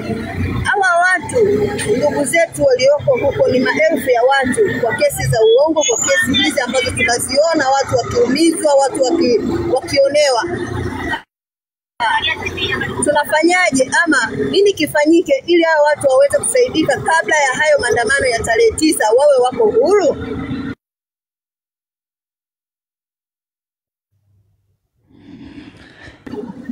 Swali langu ni hilo kaka. Hilo swali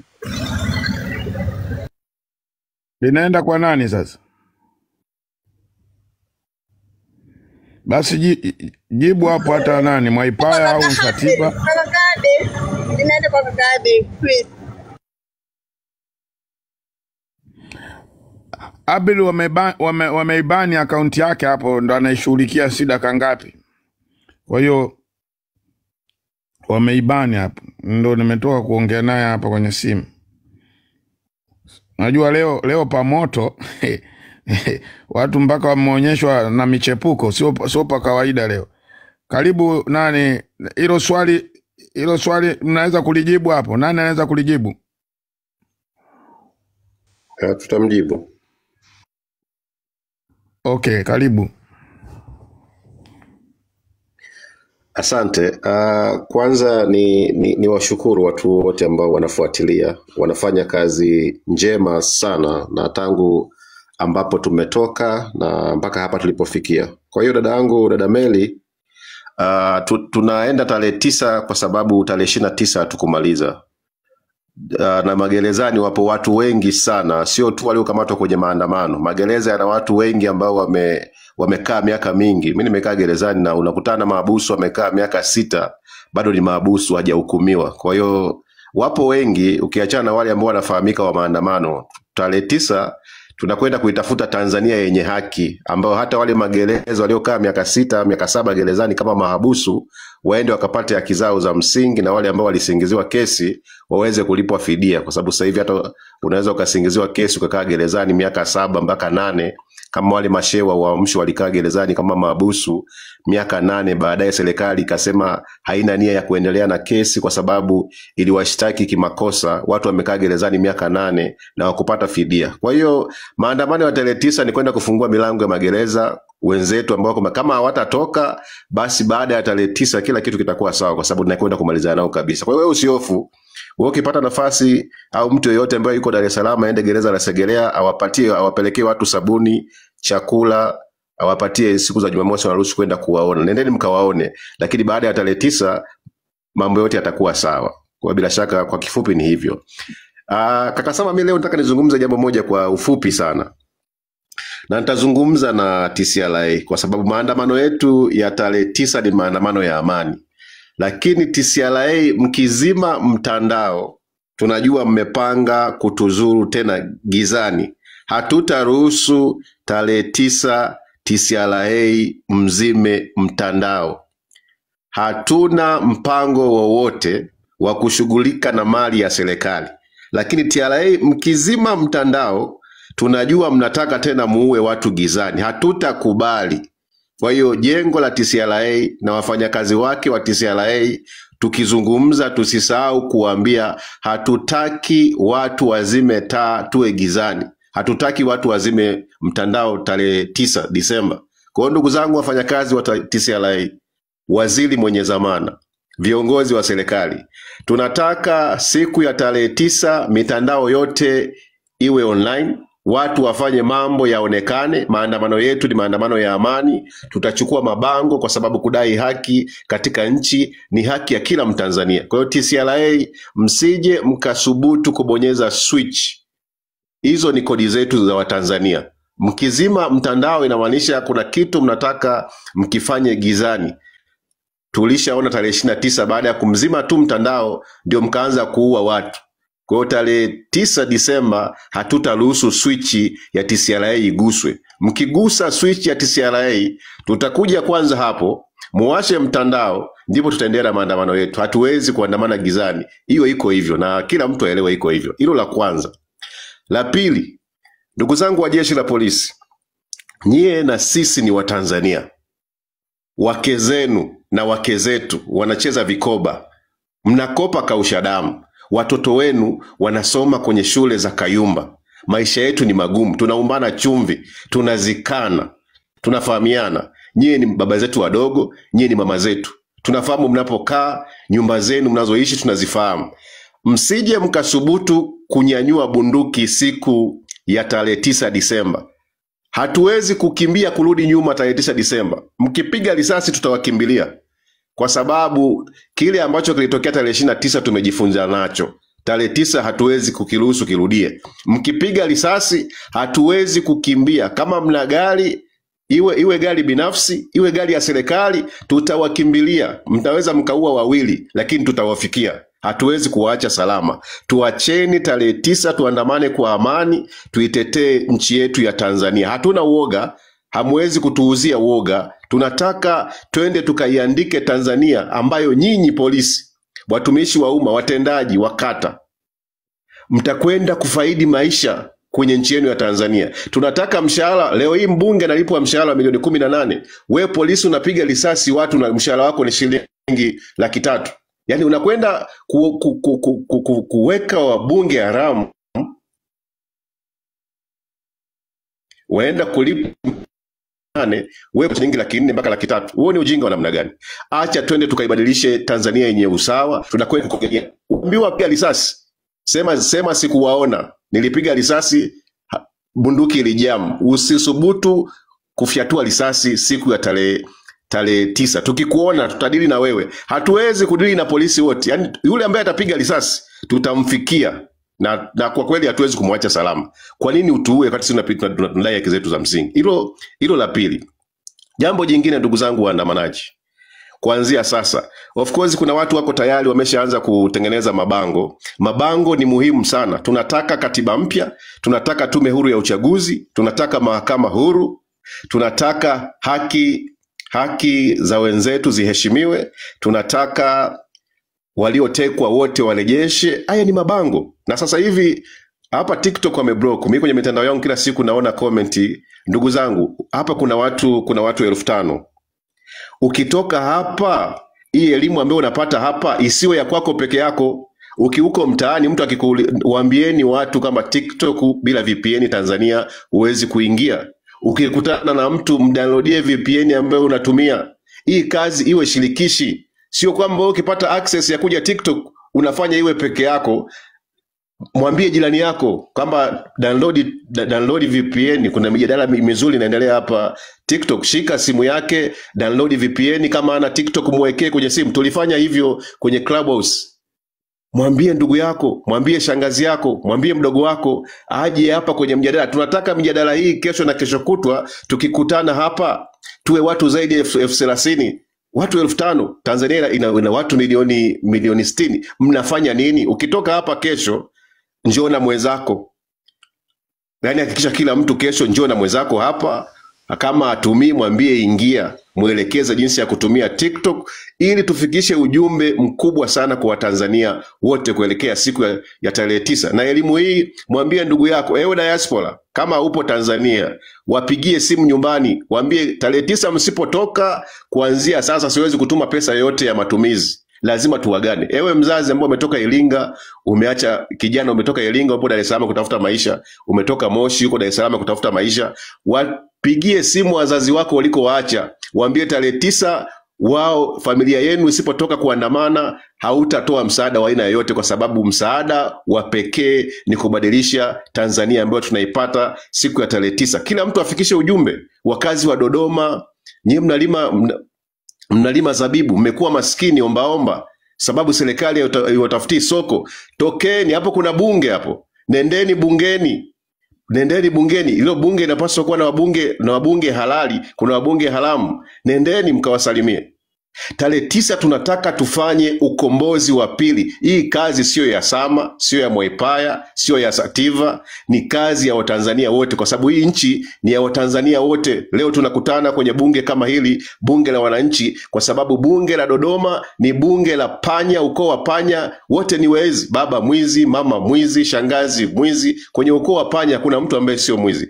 Twende tarehe 9 tukaiandike Tanzania ambayo tunaitaka. Hawana risasi za kutosha, hawana mabomu ya machozi ya kutosha, hawana mahakama za kutosha kutufunga wote, hawana magereza za kutosha kutuhifadhi. Lazima tunakwenda kushinda siku ya tarehe 29, siku ya tarehe 9 Disemba. Kila mtu kuanzia sasa chukua box, kaa chumbani kwako, andika ujumbe wa maandamano. Chukua box, kaa chumbani kwako, andika ujumbe wa maandamano. Siku ya maandamano toka na ujumbe wako, twende tukaandamane. Hakuna mtu yoyote atatugusa siku ya tarehe 9 Disemba. Ndio kama ambavyo hawakuamini kilichotokea siku ya tarehe 29, ndipo tunakwenda kuwa surprise siku ya tarehe 9 mapema kabisa, saa 6 mchana kamili tumeshamalizana na nchi yetu ya Tanzania. Baada ya hapo kila mmoja atakuwa yuko shujaa. Kuwa shujaa, shiriki katika historia ya tarehe 9 ikiandikwa, na wewe ni miongoni mwa utakuja kuisoma historia hiyo. Kizazi chako, watoto wako, namalizia, watakuja kuisoma historia hiyo kama kila Mtanzania alishiriki kuiandika historia njema kwenye taifa letu la Tanzania. Kaka Sama, Mungu atubariki sana. Tumetoka mbali, hapa tulipofika sio lele mama. Tunakwenda kuikamilisha hii kazi na kila mtu atakumbuka kwa kazi ambayo ameifanya. Asante sana na Mwenyezi Mungu awabariki sana.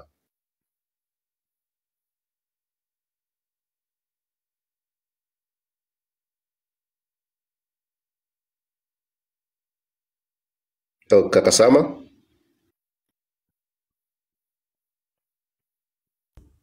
Na asante sana Twa. Nasema Abile narekebisha nani yake wameibani na najaribu kuirekebisha, baadaye nitamsikiliza anasemaje. Basi Nuruvasi, kama kuna watu huko kwako wanahitaji kuongea, labda unaweza kufungua mic.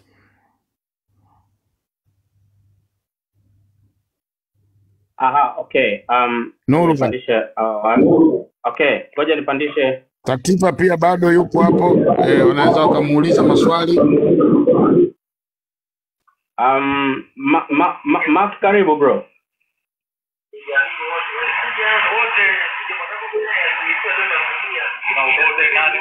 We Mark umepanda juu wewe.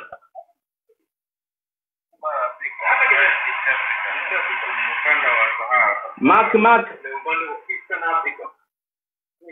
huyo amepanda amejikaa. Mark unasikilizwa na watu wengi sana.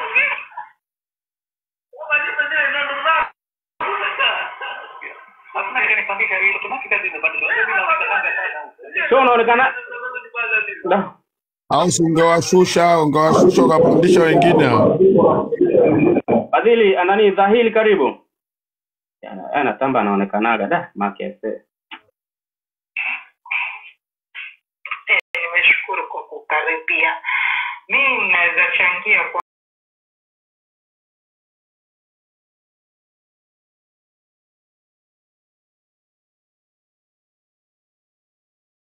kwamba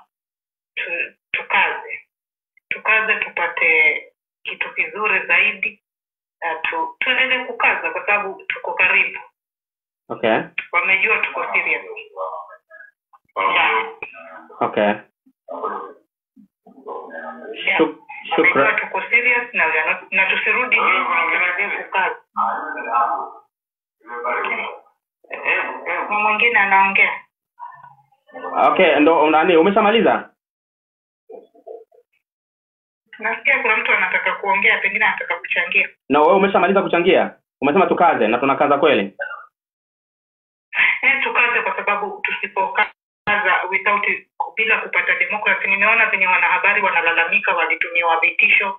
That means ilikuwa ni kitu wanajua wakifanya. Kwa nini waliwakataza wanahabari wakionyeshana? Inaonyesha ni kitu walijua. Kwa hivyo tukaze kwa sababu hawezi kuwa wanatupiga alafu kisha wanatufunga midomo tusiongee. Wanataka kutuua. Kwa sababu kama mtu huna dhamira ya kumuua, unamchapa na umwache apige kelele apate msaada. Kama unamfunga mdomo inamaanisha wewe una dhamira ya kumuua mtu. Tena kimya, kumnyonga kabisa. Maana wanatupiga na hawataki tuongee. Ukiongea ushapewa kesi ya uhaini. Kesi ya uhaini si ya kila kitu. Kama mtu amerekodi video iko na makosa, that is full information, si kwamba ni kesi ya uhaini. Sasa kila kitu imekuwa ni kesi ya uhaini. Hivi vitu ni vya kijinga kabisa. Tunafaa tuvikatae na tukaze hapo kwa sababu ni vitu vya kijinga. Huwezi niambia mtu akirekodi kitu kama anakukosoa ni kesi ya uhaini. That is the false information. Mshtaki na false information na sio kumuua. That's wrong. Okay, nashukuru sana Dhahil. Tumekusikia, tunashukuru sana. Okay, thanks. Karibu sana. Talita karibu. Unanisikia? Tunakusikia. Halo, unanisikia? Tunakusikia.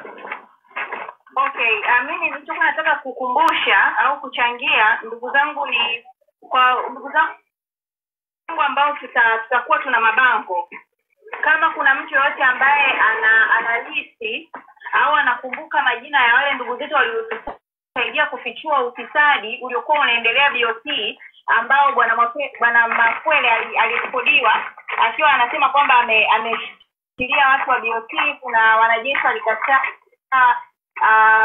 mabango yasibandikwe kwake na nini, kwa sababu hata maandamano hatukufuatilia kujua kama aliwamaliza kama alivyojitapa au wako hai. So kama kuna mtu anaweza kusaidia tukapata majina, ningependa tu tuna mabango ambayo yanashinikiza Mafwele aachie hao watu, kwa sababu na wenyewe waliplay a major role na walitusaidia na walionyesha uzalendo wao, lakini toka maandamano yalipita nobody revisited the matter again. Mimi nilikuwa nataka tu kuchangia hayo. Asante sana Talita. Na ngoja anasema namalizia watu wawili alafu nirudi kwako. Luis karibu.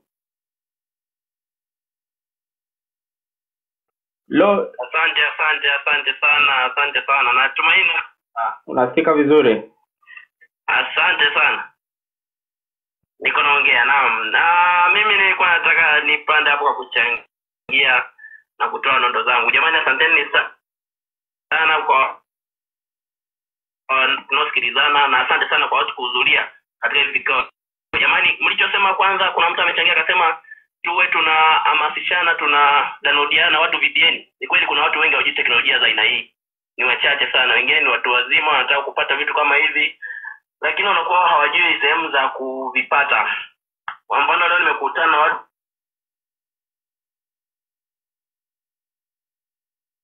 internet yake ni iko chini. Kama watatu hivi nimewafanyia hilo jambo. Okay. Brother, your internet is down. Chukia sana ninapoona kuna baadhi ya watu wanakuwa wanarekodi matukio, mtu anatekwa alafu anakalia kuongea, jamani anatekwa, alafu wanazidi kuangalia. Hilo ni jambo moja ambalo tayari wewe ambaye unarekodi, unaishia kurekodi, unashindwa kwenda kusaidia, unakuwa pia ni msaidizi wa kuwapata nguvu.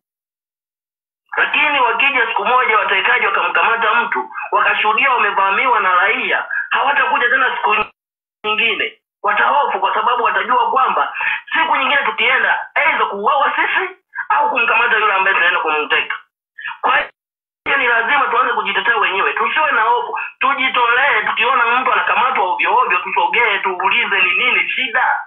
Tusikae kinyonge, tusikae kuanza kuhurumiana, tusikae kuanza kujuana huyu ni nani. Hapana. Tunachotakiwa kujua ni kwamba ni nani, wanampeleka wapi, ni kwa muda gani. Je, ni muda sahihi umefuata utaratibu au hapana? Kama sivyo, sisi ni wananchi, waje muda wa mchana kuna uongozi. Tujue kama mwenyekiti ametoka, kuna mtu hapa au mtendaji ametoka hapa, kuna mtu ametoka hapa ili anafahamu. Kwa hiyo ili tujue ni sehemu gani tuanzie kuuliza. Kitu kingine katika maisha ili tufanikiwe, tunahitaji vitu vitatu. Cha kwanza ni ujasiri.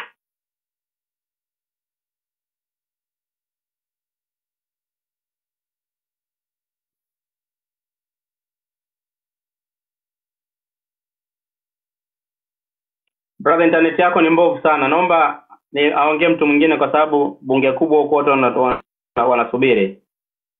Unakuta hapa anaongea kumbe internet yake ni mbovu maskini. Pole. Kiuti Mtanganyika, karibu tumalizie. Turudi kwa kina Sama.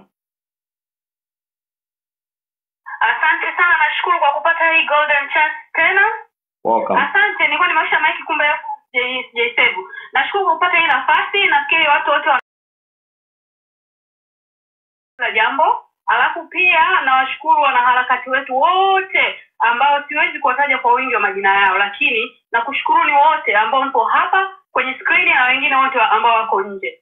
Mimi leo kuna kitu ambacho dada Maria amenikumbusha kidogo nyuma na nimelia kidogo hapa. Kwa kweli yani nimesikitika na nimelia kwa uchungu. Ingawa tuna msiba, nchi yetu ina msiba wa watu zaidi ya 10,000 ambao ndugu zetu wapendwa wamefariki, lakini alipokuwa akizungumzia ile swala la kuhusu wale watoto wadogo, wale watoto yatima wa mtaani ambao wanaishi katika mazingira magumu, alafu jinsi vifo vyao vilivyotokea na wale watoto wameuliwa bila hatia, maskini ya Mungu, kwa kweli imeniuma sana. Fikiria wale watoto wanapoishi katika yale mazingira magumu, na kile kipindi waliposema kwamba watu wote ikifika saa 12 jioni waende ndani.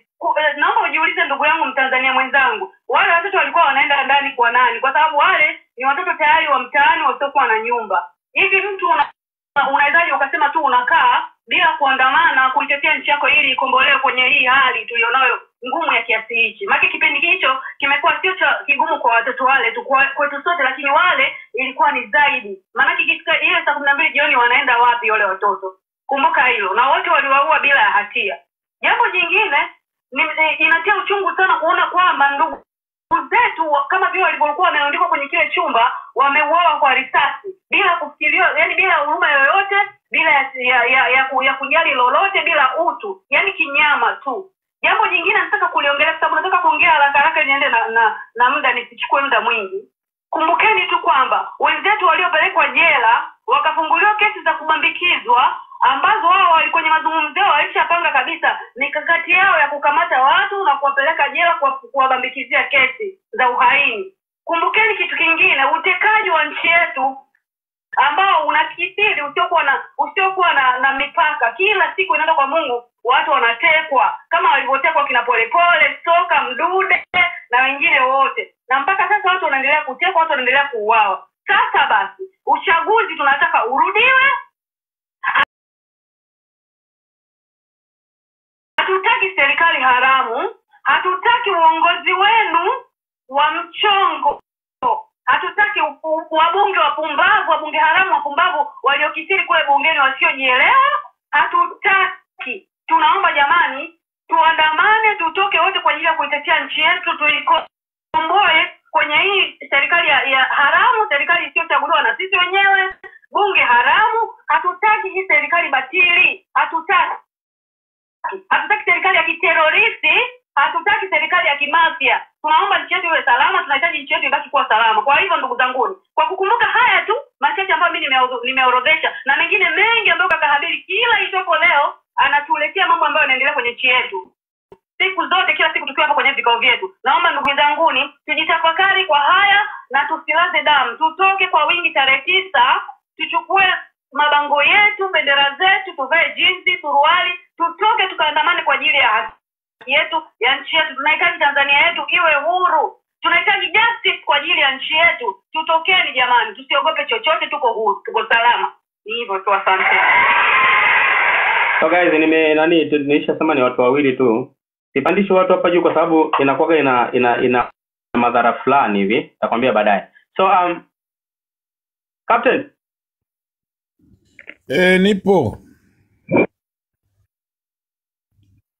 Nipo Mr. Fares, karibu. Asante sana brother Sama. Nashukuru sana kwa nafasi guys. Na napenda kuchukua kwanza nafasi kumshukuru Mungu kwa tunakutana tena hivi tukiwa wazima. Kwa wale ambao wana udhaifu kwa namna yoyote, Mungu awaponye. Tunawaombea jamani, urudi kwenye hali zenu za kawaida. Tunawapenda sana, tunapendana jamani kwa ajili ya taifa letu. Hatuna namna, we have to stand as one. Tusimame kama kitu kimoja. Tunapozungumza masuala ya kutoka jamani, tutoke wote na bango zetu. Tutoke, kila mtu aandae bango lake zuri tu, chapisho unachoweza kuandika andika, halafu twende jamani tukaipambania nchi yetu. Hakuna mwingine, this will be the record for the history, na hii itaandikwa kwenye vitabu vya kumbukumbu kwamba watu wamepambania nchi yao. Ndugu zangu, twendeni pamoja tukaipambania nchi yetu. Tumepata mkombozi, Habili just like a savior to us. Amekuja kama mkombozi kwetu. Anatusaidia sana kufichua uovu na uhalifu mbalimbali unaopangwa. Hata mwanzoni labda pengine tungekuwa na Habili kwa namna ambayo anatusaidia sasa hivi, tungeorganize kwa ustadi mkubwa zaidi, labda tusingeathirika kwa kiwango ambacho tuliathirika. Lakini jamani, hatuwezi kujilaumu kwa yale ambayo yamepita. Twendeni sasa hivi. Tuna msaada ambayo mtu amejitolea bure kabisa, hatumlipi kwa chochote, anatusaidia. Lakini kitu kingine ambacho guys nilikuwa naomba kukisema na nimekuwa nikifikiria sana toka juzi, lakini kwa siku nyingi nyuma kimekuwa kiniumiza sana akili. Nimeona tu ngoja nikiuliza kama atapatikana mtu wa kunisaidia kukijibu, anijibu. Samahani, lakini ila naomba tu kama mtu ana uwezo, ana uelewa zaidi wa hiki kitu, anisaidie tu kunijibu kwa uelewa wa undani zaidi, labda na mimi nilale salama kwa usiku wa leo, nilale vizuri. Swali langu ni moja. Tuna ndugu zetu ambao walikamatwa. Walikamatwa wakapelekwa jela bila kosa lolote. Wakabambikwa makosa yanayoitwa uhaini. Wamefungwa, wamekaa mahabusu, wamekaa rumande kwa muda usiojulikana. Kwa muda huu ambao wamekaa na wameachiwa. Si tunavyojua, kwa mimi uelewa wangu mdogo kabisa, huo sijasoma, wala labda wasomi mnaweza kutusaidia. Ninaelewa kwamba mtu anatolewa msamaha wa rais akiwa tayari ameshafikiwa hatua, yani hukumu yake imeshasomwa kwamba amehukumiwa labda kunyongwa, amehukumiwa kitu fulani. Ndo rais ana mandate ya kutoa msamaha. Leo watu walikamatwa bila bila makosa yoyote, halafu wanaachiwa kwa kauli ya rais. Mnisaidie sasa hapo kwamba kwa nini hawawezi hawa watu kudai fidia, kwa sababu kama wanawaachia tu randomly bila makosa yoyote, maana yake wamegundua nini? Wamegundua kwamba waliokamata watu ambao hawana makosa, na kama watu hawa waliokamata bila makosa, why wasilipwe fidia hawa watu? Ifike hatua guys, of course tunawapenda sana, tunapenda tu ni kwamba wapo mtaani tunawaona, lakini hao watu sio ng'ombe waliokamatwa kwamba unaweza ukawafunga gereza, ukawafunga zizini, halafu ukaamua kesho saa 2 wafungulie. Hapana. Hawa sio ng'ombe waliokamatwa, sio mifugo, walikamatwa watu, na watu wana haki. What we demand, hata sasa hivi tunachoandamania ni kwamba we demand our justice. Tuna demand haki zetu za msingi. Kwa nini wanaachiwa tu randomly na sisi tunakubali tu? Kitu kingine, walifunga kanisa la Gwajima. Kanisa limefungwa kwa mujibu wenyewe, walileta mpaka wakaorodhesha na vifungu vya sheria kwa nini wamelifunga lile kanisa. Maana yake nini? Kuna sheria, kuna kanuni ambazo zilivunjwa, na tunatarajia kwamba wanavyolifungua kanisa lazima kuna kanuni ziwe zimefuatwa. Je, kanuni hizo zimefuatwa? Kwa nini nafunguliwa tu randomly? Ni kweli tunataka watu wasali, but there is a moment we need to stand at the country kwamba huu uonevu wa kwamba mtu anaamua tu kwamba leo nalala ninaamka nafunga kitu fulani, nitafungua mke wangu akinifurahisha. No, thank you. This is the country. Tunahitaji kukaa. Kuna watu wamesoma sheria. Mtusaidie jamani, sisi ambao hatujasoma hata darasa la kwanza, mtusaidie, nyie ndo wasomi. Sio kwamba mtu analala tu anaamua kufunga watu jela na wabambikia makosa ya uhaini. Akiamka nimewasamehe. Nimelala nimeamka vibaya, ninaamua kufunga kanisa. Akiamka anaamua kufungua kanisa. How? Tutaishi hivi mpaka lini? Naomba jamani, mtu mwenye uelewa mimi sijalala kabisa, yani mpaka sasa hivi yani natamani kulia nikifikiria hivyo. Tundu Lissu ni mtu mzima kabisa, alikuwa na uwezo wa kukubali msamaha akaachiliwa. Kwa nini ameamua kubaki gerezani? He know his right, anaijua haki yake kama binadamu akiwa kwenye nchi yoyote, hata kama inaongozwa kidikteta, bado so long as tuna utawala ambao tuna kitu kinaitwa katiba, lazima katiba ifuatwe. Wanaachiwaje kwa amri tu? Maana yake DPP aliwafunguliaje mashtaka ya uhaini? Kwa sababu mpaka mtu unaenda kumsomea shtaka mahakamani, tafsiri yake ni kwamba amebainika tayari na